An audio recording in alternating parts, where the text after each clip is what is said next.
দেখছেন আপনি? প্রতি উত্তরে কৌশিক বলল, তোমাকেই দেখছি ইয়ানা।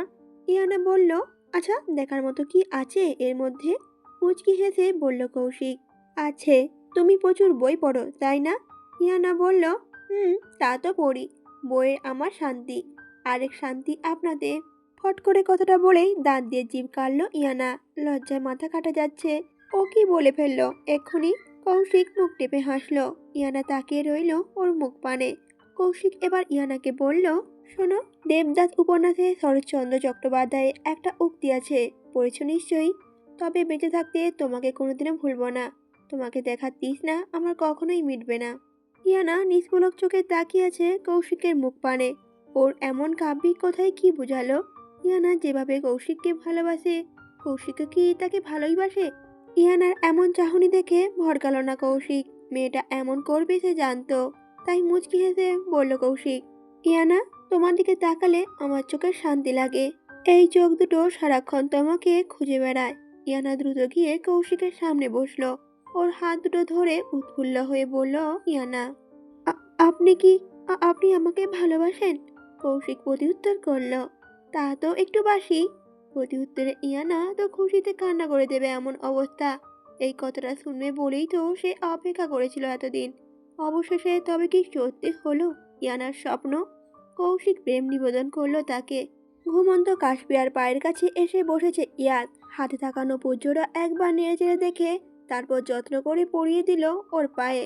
তারপর কাশপিয়ার কাছে গিয়ে মাথায় হাত বুলিয়ে মনে মনে বলল, ইয়াদ, রাগ কি করেছো অভিমানী? অপেক্ষা করো একটু। সময় আসলে আমি তোমার সব রাগ ভাঙিয়ে দেব, বুঝিয়ে দেব এই ইয়াসের মনে উপমা ব্যতীত অন্য কেউ নেই, ছিল না আর না আসবে। তবে এই ইয়াসের আবেগপূর্ণ কথা কি কাশপিয়া শুনল? ইয়াসের কথা হয়তো না। কাশপিয়া নড়েচড়ে উঠতেই ওর ঘুম ভেঙে যাবে ভেবে ইয়াস চলে গেল রুম থেকে। বিছানার উপরে রাখা ফোনটাতে বারবার রিংটন হচ্ছে আর সাথে সাথে কেটেও যাচ্ছে। ইয়াস মাত্রই আসলো রুমে। আশেপাশে তাকিয়ে খুঁজল উপমাকে, তবে রুমে কোথাও নেই সে। ব্যালকনি, ওয়াশরুম সব জায়গাতেই দেখলো, কিন্তু কোথাও নেই উপমা। মনটা তখন কচকচ করলো ইয়াসের। কোথায় গেল মেয়েটা? ফোনটা ফেলে রেখেই সিঁড়ি দিয়ে নিচে নেমে গেল ইয়াস। তবে এ কি দেখছে ইয়াস? আফিয়া আর ইয়াসে আমু সুফিয়া বেগম হেসে হেসে কথা বলছেন উপমার সাথে। কিছুক্ষণ তাকিয়ে দেখলো ইয়াস। কাশপিয়ার চোখে পড়লো ওর দিকে। ভ্রু উঁচিয়ে ইশারায় জিজ্ঞেস করলো, কি হয়েছে? আনমনেই হাসলো ইয়াস। এই মেয়ে তো সবার মন জিতে নিতে পারে সহজেই, যেভাবে জিতে নিয়েছে ওর রাগিমা আর বোনের মন। ইয়াস নিশ্চিন্ত হয়ে চলে গেল নিজের রুমে। বিছানায় কাজটা এসে হাতে নিল ফোনটা। কল দিল সেই নাম্বারে। ফোনের ওপাশের প্রান্তের মানুষটা কল রিসিভ করতেই বলল, ইয়াস, কৌশিক কেমন আছে ইয়ানা? প্রতি উত্তর বলল ইয়ানা, ভালো আছে। ইয়াস বলল আবারও, ভয় নেই তো আর? বলল ইয়ানা, অল্প আছে। কৌশিক এখনো পুরোপুরি সুস্থ হয়নি ইয়াস। কম করে হলেও আরও মাস তিনেকের মতো লাগবে সুস্থ হতে। পায়ে আর মাথায় আঘাতটা বেশিই লেগেছিল, তাই সুস্থ হতে একটু সময় তো লাগবে। ইয়ানার কথা শুনে ইয়াসের ফর্সা মুখটা মুহূর্তেই ঢেকে গেল অন্ধকারে। কৌশিক পুরোপুরি না সুস্থ হলে নিজেকে সে কখনোই ক্ষমা করতে পারবে না। ওই অ্যাক্সিডেন্টটা যে হয়েছিল ওর জন্যই। একটা সুস্থ সবল ছেলে তার জন্য অসুস্থ হয়ে পড়েছিল হসপিটালে বেডে। দীর্ঘশ্বাস ছাড়ল ইয়াস। কানে আসলো ইয়ানের কথা। ইয়ানা আবার বলল, মেয়েটাকে পেয়েছিস? প্রতি উত্তরে ইয়াস ভ্রুকুচকে বলল, কার কথা বলছিস? ইয়ানা বলল, যার জন্য পাগল হয়ে তুই দেশে গেলি। ইয়ানার কথা শুনে ইয়াসের ঠোঁটের কোণে হাসি ফুটে উঠল। কিছুক্ষণ চুপ থেকে বলল ইয়ানাকে, হুম, তাকে তো পেয়েছি। তুই জানিস মেয়েটাকে? প্রতি উত্তরে ইয়ানা বলল, জানি তো, মেয়েটা আমাদের ইয়াসের ডিমগাল।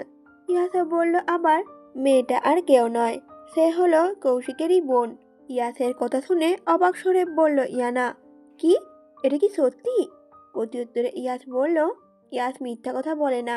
ইয়ানা বলে উঠল আবার, মেয়েটা কি জানে তার ভাইয়ের অ্যাক্সিডেন্টের ব্যাপারে? বলল এবার ইয়াস, না, এখনো বলিনি আমি। মেয়েটা যে বড্ড অভিমানী।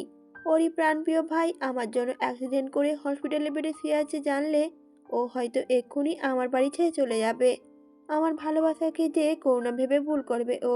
ইয়ানাকে কথাগুলো বলে ব্যালকনি থেকে রুমের দিকে তাকালো ইয়াস। পুরো রুমে কেউ নেই। উপমা হয়তো এখনো নিচেই আছে। এই ভেবে নিশ্চিত হলো সে। ইয়ানার সাথে বেশ কিছুক্ষণ কথা বলে কেটে দিল ফোনের লাইন। অভিমানীর বড্ড অভিমান হয়েছে। একটু একটু করে মনের মধ্যে জন্ম নেওয়া ভালোবাসা নিমিষেই শেষ হয়ে গেছে তার। ছোট্ট মনটা ভেঙে চুরমার হয়ে গেছে প্রিয় মানুষের অবহেলায়। ভাইয়ের পরে যে মানুষটাকে সবচেয়ে বেশি বিশ্বাস করেছিল, সেই যত্ন করে নিজে হাতে মেরে ফেলেছে কাশ্মীর ভালোবাসাকে। কষ্ট দিয়েছে তাকে। কাশ্মীর ঠিক করেছে এখানে আর থাকবে না, চলে যাবে ইয়াসকে ছেড়ে। যে মানুষটা তাকে চায় না, ভালোবাসে না, তার কাছে কেনই বা পড়ে থাকবে সে। বিছানা থেকে নেমে ওয়াশরুমে যাবে বলে পা বাড়িয়েছিল কাশপিয়া। পায়ের দিকে তাকাতেই সুন্দর নূপুর জোড়া চোখে পড়ল ওর। প্রচন্ড অবাক হলো, কপালে কিঞ্চিত ভাঁজ পড়ল তার। বিড়বিড় করে বলল কাশপিয়া, আমার পায়ে নূপুর আসলো কি করে? দরজার সামনে দাঁড়িয়ে থাকা ইয়াস হাসলো উপমার কথা। এই মেয়ে এত বোকা কেন? যার প্রতি রাগ পুষে রেখেছে, সে যে মনে মনে তাকেই ভালোবাসে সেটা কি জানে এই মেয়ে? ছাদে দাঁড়িয়ে আছে রুহি, পাশেই ইয়াস। এতক্ষণ উজ্জ্বল আর ইয়াস দাঁড়িয়ে গল্প করছিল এখানে। মাত্রই এসে উপস্থিত হয়েছে রুহি। উজ্জ্বলের জরুরি কাজ আছে বলে চলে গেছে ওখান থেকে। ইয়াসও চলে যাবে বলে পা বাড়িয়েছিল। ঠিক তখনই দেখলো বাতাসে ফুলের টবটা পড়ে যাচ্ছিল মাটিতে। রুহি তার ঠিক পাশে দাঁড়িয়ে। ব্যথা পাবে ভেবে ইয়াস ওর হাত ধরে টান দিয়ে সরালো ওখান থেকে। টাল সামলাতে না পেরে পড়েই যাচ্ছিল রুহি। ইয়াস আগলে নিয়েছে তাকে দু হাতে। মেয়েটা নিষ্পলক চোখে তাকিয়ে আছে ওর দিকে। ইয়াসের কেমন যেন লাগলো বিষয়টা। ইয়াস সে রুহিকে বরাবরই নিজের বোনের চোখে দেখে এসেছে। ইয়াস চলে যেতে নিলেই বলল রুহি, আমাকে কি ভালোবাসা যায় না ইয়াস? আমি কি এতটাই খারাপ? তবে রুহির এমন কথায় অবাক হলো না ইয়াস। মেয়েটার মনে যে তারই প্রতি ভালোবাসা আছে, এটা বুঝেছে অনেক আগে ইয়াস। মাথা ঘুরিয়ে তাকালো রুহির দিকে। বলল ওকে ইয়াস, রুহি তুমি খুব ভালো, ভীষণ ভালো, কিন্তু আমার ভালোবাসা যে নির্দিষ্ট কারোর জন্য। রুহি তখন বলল, আর সেই ভাগ্যবতী মেয়েটা উপমা নিশ্চয়। প্রতি উত্তরে চুপ করে রইল ইয়াস, তাকালো আকাশ পানে। তারপর আবার কিছুক্ষণ পর বলল রুহিকে ইয়াস, তুমি তো অবুঝ নয় রুহি, আমার হৃদয় জুড়ে অন্য নারী বিচরণ। এটা জানার পরেও তুমি আমাকে চাইছো? পৃথিবীর কোথাও না কোথাও এমন কেউ আছে যে তোমাকে ভালোবাসবে, বুঝবে, আগলে রাখবে। আমাকে চেয়ে পাপটা বাড়িও না, নিজের ভবিষ্যৎ নিয়ে ভাবো। রুহি তখন বলল, সেই মানুষটা তুমি হলে কি খুব ক্ষতি হতো ইয়াস? আমি যে চেয়েও মাথা থেকে সরাতে পারছি না তোমাকে। আমি কি করব বলো? তাহলে আমি আর ভালোবাসবো না তোমাকে। কথা নেই কোনো ইয়াসের মুখে। কি বা বলবে রুহির কথার উত্তরে? চুপচাপ মেয়েটা আজ নিজেকে ভেঙে চুরে প্রকাশ করেছে যে ওর কাছে। হঠাৎই ইয়াসের মনে হলো ছাদের দরজার সামনে থেকে এক্ষুনি কেউ গেল। কে ছিল? উপমা নিশ্চয়ই। মেয়েটা কি শুনলো ইয়াসের পুরো কথা, নাকি অর্ধেকটা শুনেই অভিমান বাড়ল তার প্রতি? ইয়াস চলে গেল ছাদ দিকে। আর ওর যাওয়ার পানে তাকিয়ে দীর্ঘশ্বাস ছাড়ল রুহি। দুফোঁটা পানি গড়িয়ে পড়ল চোখ থেকে। বলল সে, ইয়াস, তোমাকে না পাওয়ার আক্ষেপ আমার সারা জীবনই থাকবে, হয়তো মৃত্যু আগ পর্যন্ত। আমাকে একটু ভালোবাসলেও তো পারতে তুমি। এই অপূর্ণতা নিয়ে মরতে তো হতো না আমাকে। মেঝেতে বসে হাঁটুতে মুখ গুজে কান্না করছে কাশপিয়া। ছাদে তখন গিয়েছিল ইয়াসকেই খুঁজতে। যখন ইয়াস আর রুহিকে ওভাবে এতটা কাছাকাছি দেখলো, মনের মধ্যে যে কি হচ্ছিল তা কেবল কাশপিয়াই জানে। রুহির পাশে যে সহ্য হচ্ছিল না ইয়াসকে। রুহি বুঝি সেই ভাগ্যবতী যার জন্য কাশপিয়াকে সমানে অবহেলা করছে ইয়াস। কথাগুলো ভেবে ডুকরে কেঁদে উঠল কাশপিয়া। মনে মনে ঠিক করলো আজকেই সে চলে যাবে এখান থেকে, আর কখনোই আসবে না ইয়াসের সামনে। বারবার দরজা ধাক্কা দিচ্ছে ইয়াস, ডেকে যাচ্ছে তার উপমাকে। তবে কি উপমা ইয়াসকে ভুল বুঝলো? ধৈর্যের বাঁধ ভেঙে গেল ইয়াসের। এবার প্রচন্ড রেগে গেল। ধমকের স্বরে বলল কাশপিয়াকে, উপমা, তুমি কি দরজাটা খুলবে, নাকি আমি ভেঙে ফেলবো দরজা? আমাকে দরজাটা ভাঙতে হলে তোমার অবস্থা খারাপ হবে উপমা। চোখের পানি শাড়ি আঁচল দিয়ে মুছে নিল কাশপিয়া। উঠে গিয়ে দরজাটা খুলে দিল সে। দরজাটা খুলে দিয়ে চলে যাচ্ছিল দেখে ইয়াস ধরল ওর হাতটা, আটকালো ওকে। তারপর রেগে বলল ইয়াস, কি সমস্যা কি তোমার উপমা? রাগে ফুঁসছে কাশপিয়াও নিজেও। ইয়াসের থেকে নিজেকে ছাড়তে চেয়ে বলল কটমট কণ্ঠে, সমস্যাটা আমার না, সমস্যাটা আপনার। কি চান কি আপনি? কারণে অকারণে আমাকে ছুবে না তো, ছাড়ুন বলছি। কাশপিয়ার কথায় তত্তর করে রাগ বাড়ল ইয়াসের। শক্ত করে কাশপিয়ার হাত চেপে ধরে বলল, উপমা, তোমাকে স্পর্শ করার সার্টিফিকেট আমি আগেই পেয়েছি। তোমার শরীর মন মস্তিষ্ক জুড়ে বিচরণ করার অধিকার কেবল এই ইয়াস রায়হানেরই আছে। তাছাড়া কি তুমি ভুলে যাচ্ছ তুমি আমার বিয়ে করা বউ? কাশপিয়া তখন চিৎকার করে বলল, ওটাকে বিয়ে বলে? দয়ালু ঈশান রায়হান আমাকে বাঁচাতে, আমার ভাইয়ের দেওয়া দায়িত্ব পালন করতেই কেবল বিয়ে করেছেন।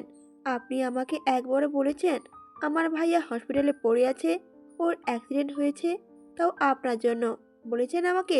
কাশপিয়ার কথা শুনে হাতের বাঁধন আলগা হয়ে গেল ইয়াসের, পিছিয়ে গেল কয়েক পা। এসব কথা উপমা জানলো কি করে? তবে কি ইয়ানের সাথে ফোনে বলা কথাগুলো সব শুনে নিয়েছে উপমা? মেয়েটা কি এসবের জন্যই রাগ করে আছে ওর উপর? কিভাবে বুঝাবে উপমাকে? কৌশিকের সাথে এমনটা হোক তা সে কখনোই চায়নি। ইয়াস তাকিয়ে আছে সামনে দাঁড়িয়ে থাকা কাশপিয়ার দিকে। আর ঠিক তখনই কাশপিয়া দরজা দিয়ে বেরিয়ে যেতে নিলেই আবারও হাতটা ধরে নিল ইয়াস, একটানে ফেলল নিজের বুকে। শরীর কাঁপছে ইয়াসের, কেমন অস্থির অস্থির লাগছে, ভয় হচ্ছে মনের মধ্যে। তবে উপমা কি এখন ওকে ছেড়ে চলে যাবে? ইয়াস যে মরে যাবে তাহলে। উপমাতেই যে ইয়াসের সব ভালোবাসা, ভালো লাগা দুর্বলতা বুঝতে দিল না তা। চোখ মুখের ভাবভঙ্গি পরিবর্তন করে রাগ মিশ্রিত কণ্ঠে জিজ্ঞেস করলো কাশপিয়াকে, তুমি কোথায় যাচ্ছ? প্রত্যুত্তরে কাশপিয়া বলল, চলে যাচ্ছি আমি। আপনার সাথে থাকলে, চোখের সামনে আপনাকে দেখলে আমার দম বন্ধ লাগছে। কাশপিয়ার কথা শুনে ইয়াস একটা বাঁকা হেসে উপমার কোমর চেপে শক্ত করে ধরল। চোখ মুখে রাগ নিয়ে বলল আবারও, তুমি দম আটকে মরে গেলেও তোমাকে আমার সাথেই থাকতে হবে উপমা। আমার থেকে ভুলেও পালাতে চাইবে না, জানি মেরে ফেলবো তাহলে তোমাকে। এদিকে কাশপিয়া নিজেকে ছাড়ানোর জন্য ছটপট করছে। ইয়াস এক সময় নিজেই ছেড়ে দিল ওকে। পাতে চাইলে নিজের শক্তপোক্ত হাত দিয়ে থাপ্পড় বসালো কাশপিয়া নরম তুলতুলে গালে। ছলো ছলো চোখে ইয়াসের মুখ পানে তাকালো কাশপিয়া। বুঝলো ইয়াস হয়তো বিরক্ত ওর প্রতি, তাই তো অমানুষের মতো চর বসালো ওর গালে। ইয়াস এভাবে তাকে মারতে পারলো ভেবেই চোখের কোণে পানি জমতে শুরু করলো কাশপিয়ার। এই ইয়াসকে যে পুরোপুরি অচেনা লাগছে কাশপিয়ার কাছে। ইয়াস গম্ভীর এটা সে জানে, মাঝে মধ্যেই ধমক দিয়ে ওঠে ভুল করলে, কিন্তু এমন আচরণ এত কঠোর কি ইয়াস কেবল কাশপিয়ারই প্রতি? রাগে রুমে জিনিসপত্র সব এক এক করে ভেঙে ফেলছে ইয়াস। বাড়ির লোকজন সবাই এসে দাঁড়িয়েছে ওদের রুমের দরজার সামনে। তবে ভিতরে যে কি হয়েছে কেউ বুঝতে পারছে না। তবে কারোর এটা বুঝতে বাকি নেই কাশপিয়ার সাথে ইয়াসের কিছু একটা হয়েছে। সুফিয়া বেগম রুমে ঢুকলেন, পরিস্থিতি সামাল দিতে নিজের সাথে নিয়ে গেলেন কাশপিয়াকে। ইয়াসের রাগ তো ওনার জানা, আবার কখন চর থাপড় মেয়ে বসে মেয়েটার গালে। পরে ছেলের রাগ কমলে না হয় নিজেই আবার দিয়ে যাবেন বৌমাকে। দিনের আলো কেটে গিয়েছে, রাত হয়েছে, চারিদিকে ঢেকে গেছে অন্ধকারে। বাইরে তুমুল বর্ষণ শুরু হয়েছে। প্রকৃতি আজ অশান্ত হয়ে উঠেছে হুট করেই। তবে কাশপিয়া আর ইয়াসের মান অভিমানে পালা শেষ হয়নি এখনো। আজকেই সব ঠিকঠাক করে এসেছে ইয়াস। সে ফিরে যাবে নিজের কাজের জায়গায়, পরিচিত দেশটাতে। এখানে সবকিছু বিরক্ত লাগছে ওর। ইয়াস নিজের রুমে যাচ্ছিল, তখনই মেয়েটার রুমের দিকে চোখ যায়। রাত তখন 12টার কাছাকাছি। এত রাতে দরজা খোলা দেখে কিছুটা অবাক হয়ে এগিয়ে যায় সেই রুমে। তারপর আস্তে আস্তে রুমে ঢুকতেই বিছানার ওপর আম্মুর পাশে শুয়ে থাকা কাশপিয়াকে দেখল। কি যেন হলো ইয়াসের। উপমার ঘুমন্ত মায়াবী মুখোশী খুব করে টানছে ওকে। বারবার গোলাপি অধর জোড়া ঠোঁট দিয়ে ছুঁয়ে দিতে ইচ্ছে করছে নিজের। ইয়াস এগিয়ে গেল কাশপিয়ার কাছে। তখনই হঠাৎ কি যেন হলো ইয়াসের। উপমার ঘুমন্ত মায়াবী মুখোশী খুব করে টানছে কাছে ওর। বারবার গোলাপি অধর জোড়া ছুঁয়ে দিতে ইচ্ছে করছে নিজের। ইয়াস এগিয়ে গেল কাশপিয়ার কাছে, কোলে তুলে ওকে নিয়ে গেল নিজের রুমে। তারপর কাশপিয়াকে আস্তে আস্তে বিছানায় শুয়ে দিল। তারপর কাশপিয়ার পুরো মুখে চুমু এঁকে দিল ইয়াস। মেয়েটাকে আজ খুব করে কাছে পেতে ইচ্ছে করছে ওর। ওকে পুরোপুরি বিলীন করতে ইচ্ছে করছে নিজের মধ্যে। ইয়াস এবার আস্তে আস্তে উপমাকে ডেকে উঠল। উপমা। ঘুমের মধ্যে ইয়াসের গলা জড়িয়ে ধরল কাশপিয়া। অস্পষ্ট কণ্ঠে বলল, কি? ইয়াস হাত ছোঁয়ালো কাশপিয়ার ঠোঁটে। তারপর বলল ওকে আবারও, তোমার এই ঠোঁট জোড়া দখল নিতে দেবে আমাকে? কোনো প্রতিউত্তর করল না কাশপিয়া। আর একটু শক্ত করে জড়িয়ে ধরল ইয়াসকে। প্রেয়সীর গভীর আলিঙ্গনে পাগল হয়ে যাচ্ছে ইয়াস। কোনো কিছু না ভেবেই সেও আঁকড়ে ধরল কাশপিয়ার অধর। তৎক্ষণাৎ কাশপিয়া তড়িৎ গতিতে চোখটা খুলল। তারপর ইয়াসকে ছেড়ে দিল সে। বুকে ধাক্কা দিয়ে সরাতে চাইল নিজের থেকে। বাদ মানল না ইয়াস। আরো গভীর হলো ও চুম্বন, সাথে ওর হাতের স্পর্শ। একটা সময় কাশপিয়ারও কি যেন হলো, ছেড়ে দিল নিজেকে ইয়াসের হাতে। কাশপিয়ার পুরো শরীর জুড়ে রাজত্ব চালাচ্ছে ইয়াস। কখনো গলায়, আবার কখনো ঠোঁটে। মুখ ডোবাচ্ছে নিজের। ইয়াসের ঠোঁটের বসে পাগল হওয়ার অবস্থা কাশপিয়ার। খামচে ধরেছে ইয়াসের মাথায় এলোমেলো চুলগুলো। কাশপিয়ার পরনে থাকা শাড়ি আঁচলটা কখনই খসে পড়েছে, সেদিকে খেয়াল নেই। আর ইয়াসের গায়ে শার্টটাও গড়াগড়ি খাচ্ছে মেঝেতে। দুজনে মিলে হারিয়ে গেছে ভালোবাসার রাজ্যে। কাশপিয়া চোখ খুলে তাকাতেই পাশে শুয়ে থাকা ইয়াসের ঘুমন্ত মুখশ্রীটা নজরে আসলো। পরম যত্নে তাকে আগলে রেখেছে নিজের বাহু ডোরে। ইয়াসের উস্কো খুস্কো চুল, ফর্সা মুখে খোঁচা খোঁচা দাড়ি, সবকিছুই যেন সৌন্দর্য বাড়িয়ে তুলেছে আরো। কাশপিয়া হাত ছোঁয়ালো ইয়াসের পুরো মুখটা। ইয়াস নড়ে চড়ে উঠতেই চোখ বন্ধ করে নিল কাশপিয়া। তখনই কাল রাতের কথা মাথায় আসতেই লজ্জায় লাল হলো ওর পুরো মুখ। কিছুক্ষণ না যেতেই মনে পড়ল কাশপিয়ার ইয়াসের ফোনের বলা কথাগুলো। কৌশিকের অ্যাক্সিডেন্টের কারণ সে নিজে। করুণা দেখাতেই কি তবে বিয়ে করে বাড়িতে এনেছিল? ছাদে তখন রুহির সাথে ইয়াসকে ওভাবে দেখে রাগ হচ্ছিল কাশপিয়ার। সবকিছু ভুলে গেলেও ওই ঘটনাটা কি করে ভুলবে সে? ইয়াস যে ভালোবাসেনি কাশপিয়াকে, তার পুরো মন জুড়ে তো রুহি আছে। নিজের গায়ের দিকে তাকাতেই পরনে থাকা ইয়াসের শার্টটা চোখে পড়ল ওর। রাগ হলো নিজের উপরেই। কি করে বসেছে এসব? কাশপিয়া উঠে বসলো হুট করেই। ইয়াসের থেকে নিজেকে ছাড়িয়ে বিছানা থেকে নামতে যাবে, ঠিক তখনই হাতে টান পড়ল। ইয়াস একটানে কাশপিয়াকে নিয়ে এলো নিজের বুকে। শক্ত করে জড়িয়ে ধরল আগের মতো করেই। বলল গম্ভীর কণ্ঠে, ইয়াস, পালাতে চাইছো আমার থেকে? নিজেকে ইয়াসের থেকে ছাড়ানোর জন্য চেষ্টা করতে করতে বলল কাশপিয়া।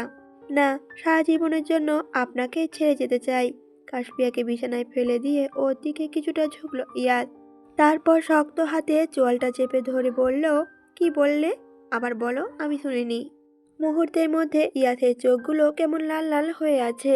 চেহারা রাগে, আবার একটু হলেও তো ইয়াসের রাগের সাথে পরিচিত সে। ভয়ে চুপ করে রইল কাশপিয়া, কথা বলল না আর। ইয়াসের কি যেন হলো, সব ভুলে ঠোঁট ছোঁয়ালো কাশপিয়ার ঠোঁটে। ইয়াসের এলোমেলো চুলগুলো খামচে ধরল কাশপিয়া। ইয়াসের রাগ হলো আচমকাই। কাশপিয়ার কিছুক্ষণ আগে বলা কথাগুলো বারবার মনে পড়ছে ওর। প্রচণ্ড রাগে ইয়াস চুমুর জায়গায় কামড় বসালো কাশপিয়ার ঠোঁটে। ঘুম ভাঙতেই আশেপাশে তাকিয়ে দেখলো ইয়াস। কাশপিয়া নেই পুরো রুমের কোথাও। ভাবলো হয়তো ওয়াশরুমে গেছে। দ্রুত গিয়ে দেখলো সেখানে না, ওখানেও নেই। ইয়াসের মাথাটা কেমন করছে। তখন কি একটু বেশি মিসবিহেভ করে ফেলেছে কাশপিয়ার সাথে? এই হলো ইয়াসের একটা সমস্যা। রাগ কিছুতেই নিয়ন্ত্রণ করতে পারে না সে। অতিরিক্ত রাগে ভুলভাল কাজ করে বসে, পরে আবার নিজেই আফসোস করে। শার্টের হাতা গোটাতে গোটাতে সিঁড়ি দিয়ে নামছে ইয়াস। সুফিয়া বেগম টেবিলে খাবার সাজিয়ে অপেক্ষা করেছিলেন ছেলের জন্য। ওকে দেখা মাত্রই জিজ্ঞেস করলেন, ইয়াস, বৌমা কোথায়? সকাল থেকে দেখছি না তো মেয়েটাকে। কপালে ভাঁজ পড়ল ইয়াসের। কাশপিয়া কি তবে বাড়িতে নেই? ছেলের কোনো উত্তর না পেয়ে আবারও বলল সুফিয়া বেগম, কি হলো বলছিস না যে? প্রত্যুত্তরে ইয়াস বলল, না কিছু না, আমি এক্ষুনি যাচ্ছি। সুফিয়া বেগম অবাক হয়ে বলল, যাচ্ছে মানে? কোথায় যাচ্ছ তুমি আবার? কথা বলল না ইয়াস, চুপচাপ চলে গেল বাড়ি থেকে। আনোয়ার সাহেব এসে দাঁড়িয়েছেন স্ত্রীর পাশে। ছেলে চাওয়ার পানে তাকিয়ে দীর্ঘশ্বাস ছাড়লেন তিনি। ভাবলেন মনে মনে, নিজেদের ভুলের জন্যই ছেলেটা হয়তো তাদের থেকে দূরে সরে গেছে। আফসোস হয় আনোয়ার সাহেবের। ইয়াস তো এতটাও গম্ভীর ছিল না, কঠোরও ছিল না কোনো কালেই। পড়াশোনার জন্য ছেলেকে বাইরে পাঠানোই কি তবে কাল হলো ওনাদের জন্য? কাশপিয়ার কাজে অতিষ্ঠ ইয়াদ। কাশপিয়া না বলেই বাড়ি থেকে চলে গিয়েছিল কিছুক্ষণ আগে। ইয়াদ আবার খুঁজে নিয়ে এসেছে ওকে। কাশপিয়াকে খুঁজে না পেয়ে গাড়িটা নিয়ে বের হয়েছিল তখন। বারবার আশেপাশে তাকিয়ে খুঁজছিল তার উপমাকে। চোখে মুখে চিন্তার ছাপ ইয়াসের, সেটা যে কেউ দেখলেই বলে দিতে পারবে। একটা খোলা জায়গায় এনে গাড়িটা থামালো। দেখলো ইয়াস লোকজন সব জড়ো হয়েছে এক জায়গাতে। মনে হলো অ্যাক্সিডেন্ট হয়েছে। এসব নিয়ে মাথা না ঘামিয়ে কাশপিয়াকে খুঁজতে ব্যস্ত হয়ে পড়ল ইয়াস। ইয়াস কয়েকজনকে ছবিও দেখালো, কিন্তু কেউ কাশপিয়াকে দেখেনি। মাথাটা ঘুরছে ইয়াসের, অন্ধকার লাগছে চারিপাশ। কোথায় খুঁজবে সে তার উপমাকে? ঠিক সেই সময় কয়েকটা লোক হেঁটে যাচ্ছে আর বলছে, মেয়েটার বয়স খুব কম, 17 কি 18 হবে। এই বয়সে এমন মর্মান্তিক দুর্ঘটনা, পৃথিবীর মায়া ত্যাগ করতে হলো মেয়েটাকে। আহারে জীবন। তখনই অন্য লোকটাও ওনার কথায় উত্তরে এমন কিছু বলল। কিছু মুহূর্তের জন্য মাথাটা কেমন করছিল ইয়াসের, দম বন্ধ লাগছিল ওর। চিন্তিত হয়ে সামনে গিয়ে দাঁড়ালো লোক দুটোর দিকে। তারপর জিজ্ঞেস করলো ওনাদের, মেয়েটাকে দেখতে কেমন? লোক দুটো একজন আরেকজনের মুখ চাওয়াচাই করে উত্তর দিল ইয়াসের কথায়। বাবা, মুখটা পুরো থেতলে গেছে, চেহারাটা যে কেমন কিছুই যে বোঝা যাচ্ছে না। তবে মেয়েটা পরনে নীল রঙের শাড়ি, সাজসজ্জায় মনে হলো সে বিবাহিত। লোক দুটো কথা শুনে কয়েক পা পিছিয়ে গেল ইয়াস, খামচে ধরল নিজের মাথার চুল। এই ঠান্ডার মধ্যে ঘেমে নিয়ে একাকার অবস্থা ইয়াস। লোক দুটো বুঝলো না কিছুই, জিজ্ঞেস করলো কি হয়েছে। কাউকে কিছু না বলে ইয়াস ছুড়ল অ্যাক্সিডেন্ট হওয়ার জায়গাটিতে। লোকজন ঠেলে ভিতরে ঢুকলো সে। প্রথমে মনে হলো মেয়েটি হয়তো তার উপমা। কথাটা ভেবে আবারও নিজেকে নিজে পোকা দিতে বলল, না না, এটা হতে পারে না। মেয়েটা হাতের দিকে তাকালে বুঝতে পারল এটা তার উপমা না। মেয়েটা গায়ের রং শ্যামলা, আর উপমা তো ফর্সা। তাছাড়া এটা ইয়াসের উপমা হতেই পারে না। ওর কিছু হলে যে ইয়াসও মরে যাবে।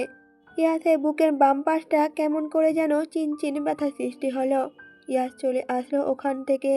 ভাবলো এবার পুলিশ স্টেশনেই যাবে। আকাশে মেঘ ডাকছে, হয়তো বৃষ্টি আসার জানান দিচ্ছে। আকাশপানে তাকালো ইয়াস। বুকের বাম পাশটায় হাত দিয়ে দীর্ঘশ্বাস ছেড়ে মনে মনে বলল, উপমা, তুমি কোথায় হারিয়ে গেলে? আমার যে এখানটায় খুব ব্যথা করছে। কি করে সারাবো এই ব্যথা? কি করে কাটাবো তুমি নামক শূন্যতা? ইয়াস চোখ বন্ধ করে জোরে একটা শ্বাস ফেলল। তারপর পা বাড়াবে গাড়িতে ওঠার জন্য, ঠিক তখনই রাস্তার ওপাশে চোখ গেল তার। নীল শাড়ি পরিহিত একটি মেয়ে বসে আছে কৃষ্ণচূড়া গাছের নিচে। গাছের ফুলগুলোর দিকে তাকিয়ে মুচকি মুচকি হাসছে, আর কি যেন ভাবছে। মনটা এবার শান্ত হলো ইয়াসের। কিন্তু ইয়াস উপমাকে পেয়ে খুশি হওয়ার বদলে তরতর করে তার রাগ বাড়তে লাগলো। কাছে গিয়ে কাশপিয়া হাত ধরে হিড় হিড় করে টেনে নিয়ে গেল গাড়িতে। বাড়িতে এসেও ধমক দিয়েছে বেশ কয়েকটা। সুফিয়া বেগম দেখছিলেন ছেলে বৌমার ঝগড়া। কিছু বলতে গেলেই ইয়াস থামিয়ে দিল ওনাকে। কাশপিয়াও সমানে তর্ক করেছিল ইয়াসের মুখে মুখে। একে তো করেছে অন্যায়, তার উপরও এত গলাবাজি। রাগ হলো ইয়াসের। আরেকবার আসপিয়ার গালে চর বসাতে গেলেই কাশপিয়া ফুপিয়ে কান্না করতে শুরু করলো। ওর গাল দুটো এমনিতেই লাল হয়ে আছে ইয়াসের শক্তপোক্ত পুরুষালী হাতে পরপর কয়েকটা থাপ্পড় খেয়ে। কাশপিয়ার পাকনামোর জন্য দুগালে চর পড়েছে বেশ কয়েকটা। লোকটার প্রতি যে প্রচন্ড রাগ হয়েছে কাশপিয়ার। কিভাবে অমানুষের মতো গায়ে হাত তুলছে ওর। সারাদিনে একবারও কথা বলেনি ইয়াসের সাথে, আর কখনো কথা বলবেও না বলেই ঠিক করেছে কাশপিয়া। ইয়াস তাকে একবার ফিরিয়ে নিয়ে এসেছে তো কি হয়েছে, সে আবারও চলে যাবে। এই বাড়িতে ইয়াসের সাথে থাকার চেয়ে ভালো গলায় দড়ি দিয়ে মরে যাবে সে। কথাগুলো ভাবছে আর কান্না করছে কাশপিয়া। কান্নার মাঝে দরজায় ঠক ঠক আওয়াজে ধ্যান ভাঙল ওর। তাকিয়ে দেখলো রুহি দাঁড়িয়ে আছে দরজার সামনে। রুহিকে দেখেই কালকের ঘটনা সব মনে পড়ে গেল আবার। ওকে ভিতরে আসতে না বলে সে বসে রইল ওভাবেই। রুহি বুঝলো কাশপিয়া রেগে আছে কোনো কারণে ওর উপর। নিজেই রুমে ঢুকে বসলো ওরই পাশে। বলল কাশপিয়াকে, তুমি বুঝি আমার উপর রাগ করে আছো? চোখের পানি মুছে নিল কাশপিয়া। নিজেকে শান্ত করে ঠোঁটের কোণে হাসি ফুটিয়ে বলল রুহিকে, না তো, আমি তো রাগ করেছি নিজের উপর, নিজের ভাগ্যের উপর। কাশপিয়ার কথা শুনে হাসলো রুহি। বলল, ইয়াস তোমারই কাশপিয়া। ওর হৃদয়ে যত্ন করে উপমা নামটাই খোদাই করে রেখেছে সে। কি ভাবছো তুমি? এগুলো আমার কথা? না, এগুলো হলো ইয়াসের কথা। ইয়াস তোমাকে ভালোবাসে। বুঝতে পারছো তুমি কতটা ভাগ্যবতী? ভাগ্যের দোষ দিয়ে ভুল করো না মেয়ে। কাশপিয়া নিশ্চুপ রইল, কেবল তাকিয়ে রইল রুহির মুখ পানে। মেয়েটার মুখে হাসি, অথচ ভেতরটা জ্বলে পুড়ে শেষ হয়ে যাচ্ছে। সামনের মানুষটা হয়তো জানেও না এটা। কাশপিয়া চুপ থাকা দেখে আবারও বলল রুহি, আমি তাকে খুব করে চাইতাম, তুমি তাকে অবজ্ঞা করে দূরে ঠেলে দিও না কাশপিয়া। তুমি তো ভাগ্যবতী ইয়াসের উপমা হতে পেরে। কাশপিয়া এবার নিজের মনকে কিছুটা শান্ত করে প্রশ্ন করল রুহিকে, আগে চাইতে মানে? তুমি এখন চাও না বুঝি? ছলো ছলো চোখ জোড়া নিয়ে রুহি তাকিয়ে আছে কাশপিয়ার মুখ পানে। কান্না আটকে রাখতে ব্যর্থ হচ্ছে সে। নিজের দুর্বলতা প্রকাশ করতে চায় না কাশপিয়ার সামনে, তাই উঠে চলে গেল দ্রুত। সময়টা সন্ধ্যা, বাইরে আবহাওয়া তেমন ভালো না। কিছুক্ষণ পর পরই মেঘ ডাকছে আর প্রচণ্ড বৃষ্টি হচ্ছে। বৃষ্টির পানিতে ভিজে বাড়ি ফিরেছে ইয়াস। কাশপিয়া বসে আছে বিছানায়। ইয়াসের অবস্থা দেখে টাওয়ালটা বের করে দিল ওকে, কিন্তু ইয়াস টাওয়ালটা নিল না। চোখ রাঙিয়ে তাকালো কাশপিয়ার দিকে। মুখ ভেঙচি কেটে কাশপিয়াও চলে গেল টাওয়ালটা মেঝেতে ছুঁড়ে ফেলে। ইয়াস তখন রক্তচক্ষু নিয়ে তাকিয়ে আছে কাশপিয়ার দিকে। আবারও ঝামেলা হতে পারে ভেবে চোখ বন্ধ করে ঘুমানোর ভান করছে কাশপিয়া। হঠাৎই টান পড়ল হাতের কবজিতে। ইয়াস কাশপিয়াকে টেনে তুলে বলল রাগ দেখিয়ে, বেরিয়ে যাও। তখনই কাশপিয়া রেগে মেগে বলল ইয়াসকে, গিয়েছিলাম তো। নিয়ে এসেছেন কেন? আমি নিয়ে আসতে বলছিলাম আপনাকে। প্রত্যুত্তরে ইয়াস বলল, আমার ইচ্ছে হয়েছিল তাই নিয়ে এসেছিলাম, এখন ইচ্ছে হচ্ছে তাই চলে যাবে। প্রত্যুত্তরে কাশপিয়া বলল, ঠিক আছে যাচ্ছি। কাশপিয়া চলে যাচ্ছিল রুম থেকে। দরজার বাইরে পা রাখতেই তখনই ইয়াস একটানে ওকে নিয়ে নিজের কাছে এলো। রেগে বলল, তুমি কার কাছে যাবে? বিপদে পড়লে আমি ছাড়া আর কেউ বাঁচাতে আসবে না কিন্তু। প্রত্যুত্তরে কাশপিয়া রাগ দেখিয়ে বলল, মরে গেলেও আমি আর আপনার সাহায্য নেব না। কথাটা বলেই এক ঝটকায় ইয়াসের থেকে নিজের হাতটা ছাড়িয়ে নিয়েছে কাশপিয়া। বেরিয়ে গেছে রুম থেকে। নিচে নেমে সদর দরজা খুলে বাইরে পা রেখেছিল মাত্রই। কিছু দূর যেতেই প্রকৃতির তাণ্ডব দেখে কাশপিয়া ভয় পেয়ে গেল। শরীরের শাড়িটাও ভিজে গেছে ততক্ষণে। কাশপিয়ার মনে হলো জেদ করে বাড়ি থেকে বেরোনোটা ঠিক হয়নি ওর। আজকে দিনটা থেকে কালকে না হয় চলে যাবে সে। কথাটা ভেবেই আবারও বাড়ির দিকে হাঁটতে শুরু করলে ধাক্কা লাগলো কারো প্রশস্ত বুকের সাথে। প্রথমে কাশপিয়া ভাবলো হয়তো ইয়াস তাকে নিতে এসেছে, কিন্তু মুখ তুলে যখন তাকালো সামনে দাঁড়িয়ে থাকা ঈশানকে দেখতে পেল কাশপিয়া। মনে পড়ে গেল সেদিনের কথা। কাশপিয়া ভয়ে কয়েক পা পিছু হটল, কিন্তু ঈশান বাঁকা হেসে এগিয়ে এলো কাশপিয়ার কাছে। বলল ওকে, রোজ সোনা পাখি আমার কাছে এসো, ভালোবাসা দেবো তোমাকে। ঈশানে এমন কথায় রাগ হলো কাশপিয়ার। ইচ্ছে হলো চটটা বসিয়ে দিতে লোকটার গালে, কিন্তু এসব কিছু করলো না। পালিয়ে যেতে চাইলো সে, তাই সামনের দিকে তাকিয়ে দৌড়াবে ঠিক তখনই ঈশান শক্ত করে ধরে নিল ওর হাতটা। নিজের কাছে নিয়ে এসে অশ্লীল দৃষ্টিতে তাকালো কাশপিয়ার শরীরের দিকে। নিজেকে কেমন উন্মাদের মতো লাগছে ঈশানের। এই মেয়েটাকে তার চাই, যেভাবেই হোক চাই। ওই ইয়াসকে বোঝাবে ওকে মারার শাস্তি কি হতে পারে। এই মেয়েটার জন্যই তো মেরেছিল। আজকে এই মেয়েটাকে নিজে করেই ছাড়বে ঈশান। কথাটা ভেবেই ঈশান ক্রমশ কাছে আসতে লাগলো কাশপিয়ার। স্পর্শ করতে চাইলো ওকে। কান্না পাচ্ছে মেয়েটার। রাগে ঘেন্নায় চটটা বসিয়েও দিয়েছে ঈশানের গালে। রেগে তাকিয়েছে ঈশান। কাশপিয়ার চুলের মুঠি ধরে বলছে মেজাজ দেখিয়ে, এত বড় সাহস তোর, ঈশানের গায়ে হাত তুলছিস? তোর এই অহংকার আমি ভেঙে মাটির সাথে গুঁড়িয়ে দেব মেয়ে। প্রচণ্ড ব্যথায় চোখ মুখ কুঁচকে বন্ধ করে নিল কাশপিয়া। গলা বাড়িয়ে চিৎকার দিয়ে ডাকলো ইয়াসকে, কিন্তু ইয়াস কি শুনল ওর কণ্ঠস্বর? এই বর্ষণের দিনে কিভাবেই বা কানে যাবে কাশপিয়ার ডাক। ভয় হচ্ছে কাশপিয়ার, তবে মনে মনে বিশ্বাস আছে ও যাই হয়ে যাক ইয়াস ওকে বাঁচিয়ে নেবে। কিন্তু ইয়াস কোথায়? সে কি শুনছে না কাশপিয়ার ডাক? কাশপিয়াকে একটা অন্ধকার রুমে এনে ধাক্কা দিয়ে বিছানায় ফেলে দিয়েছে ঈশান।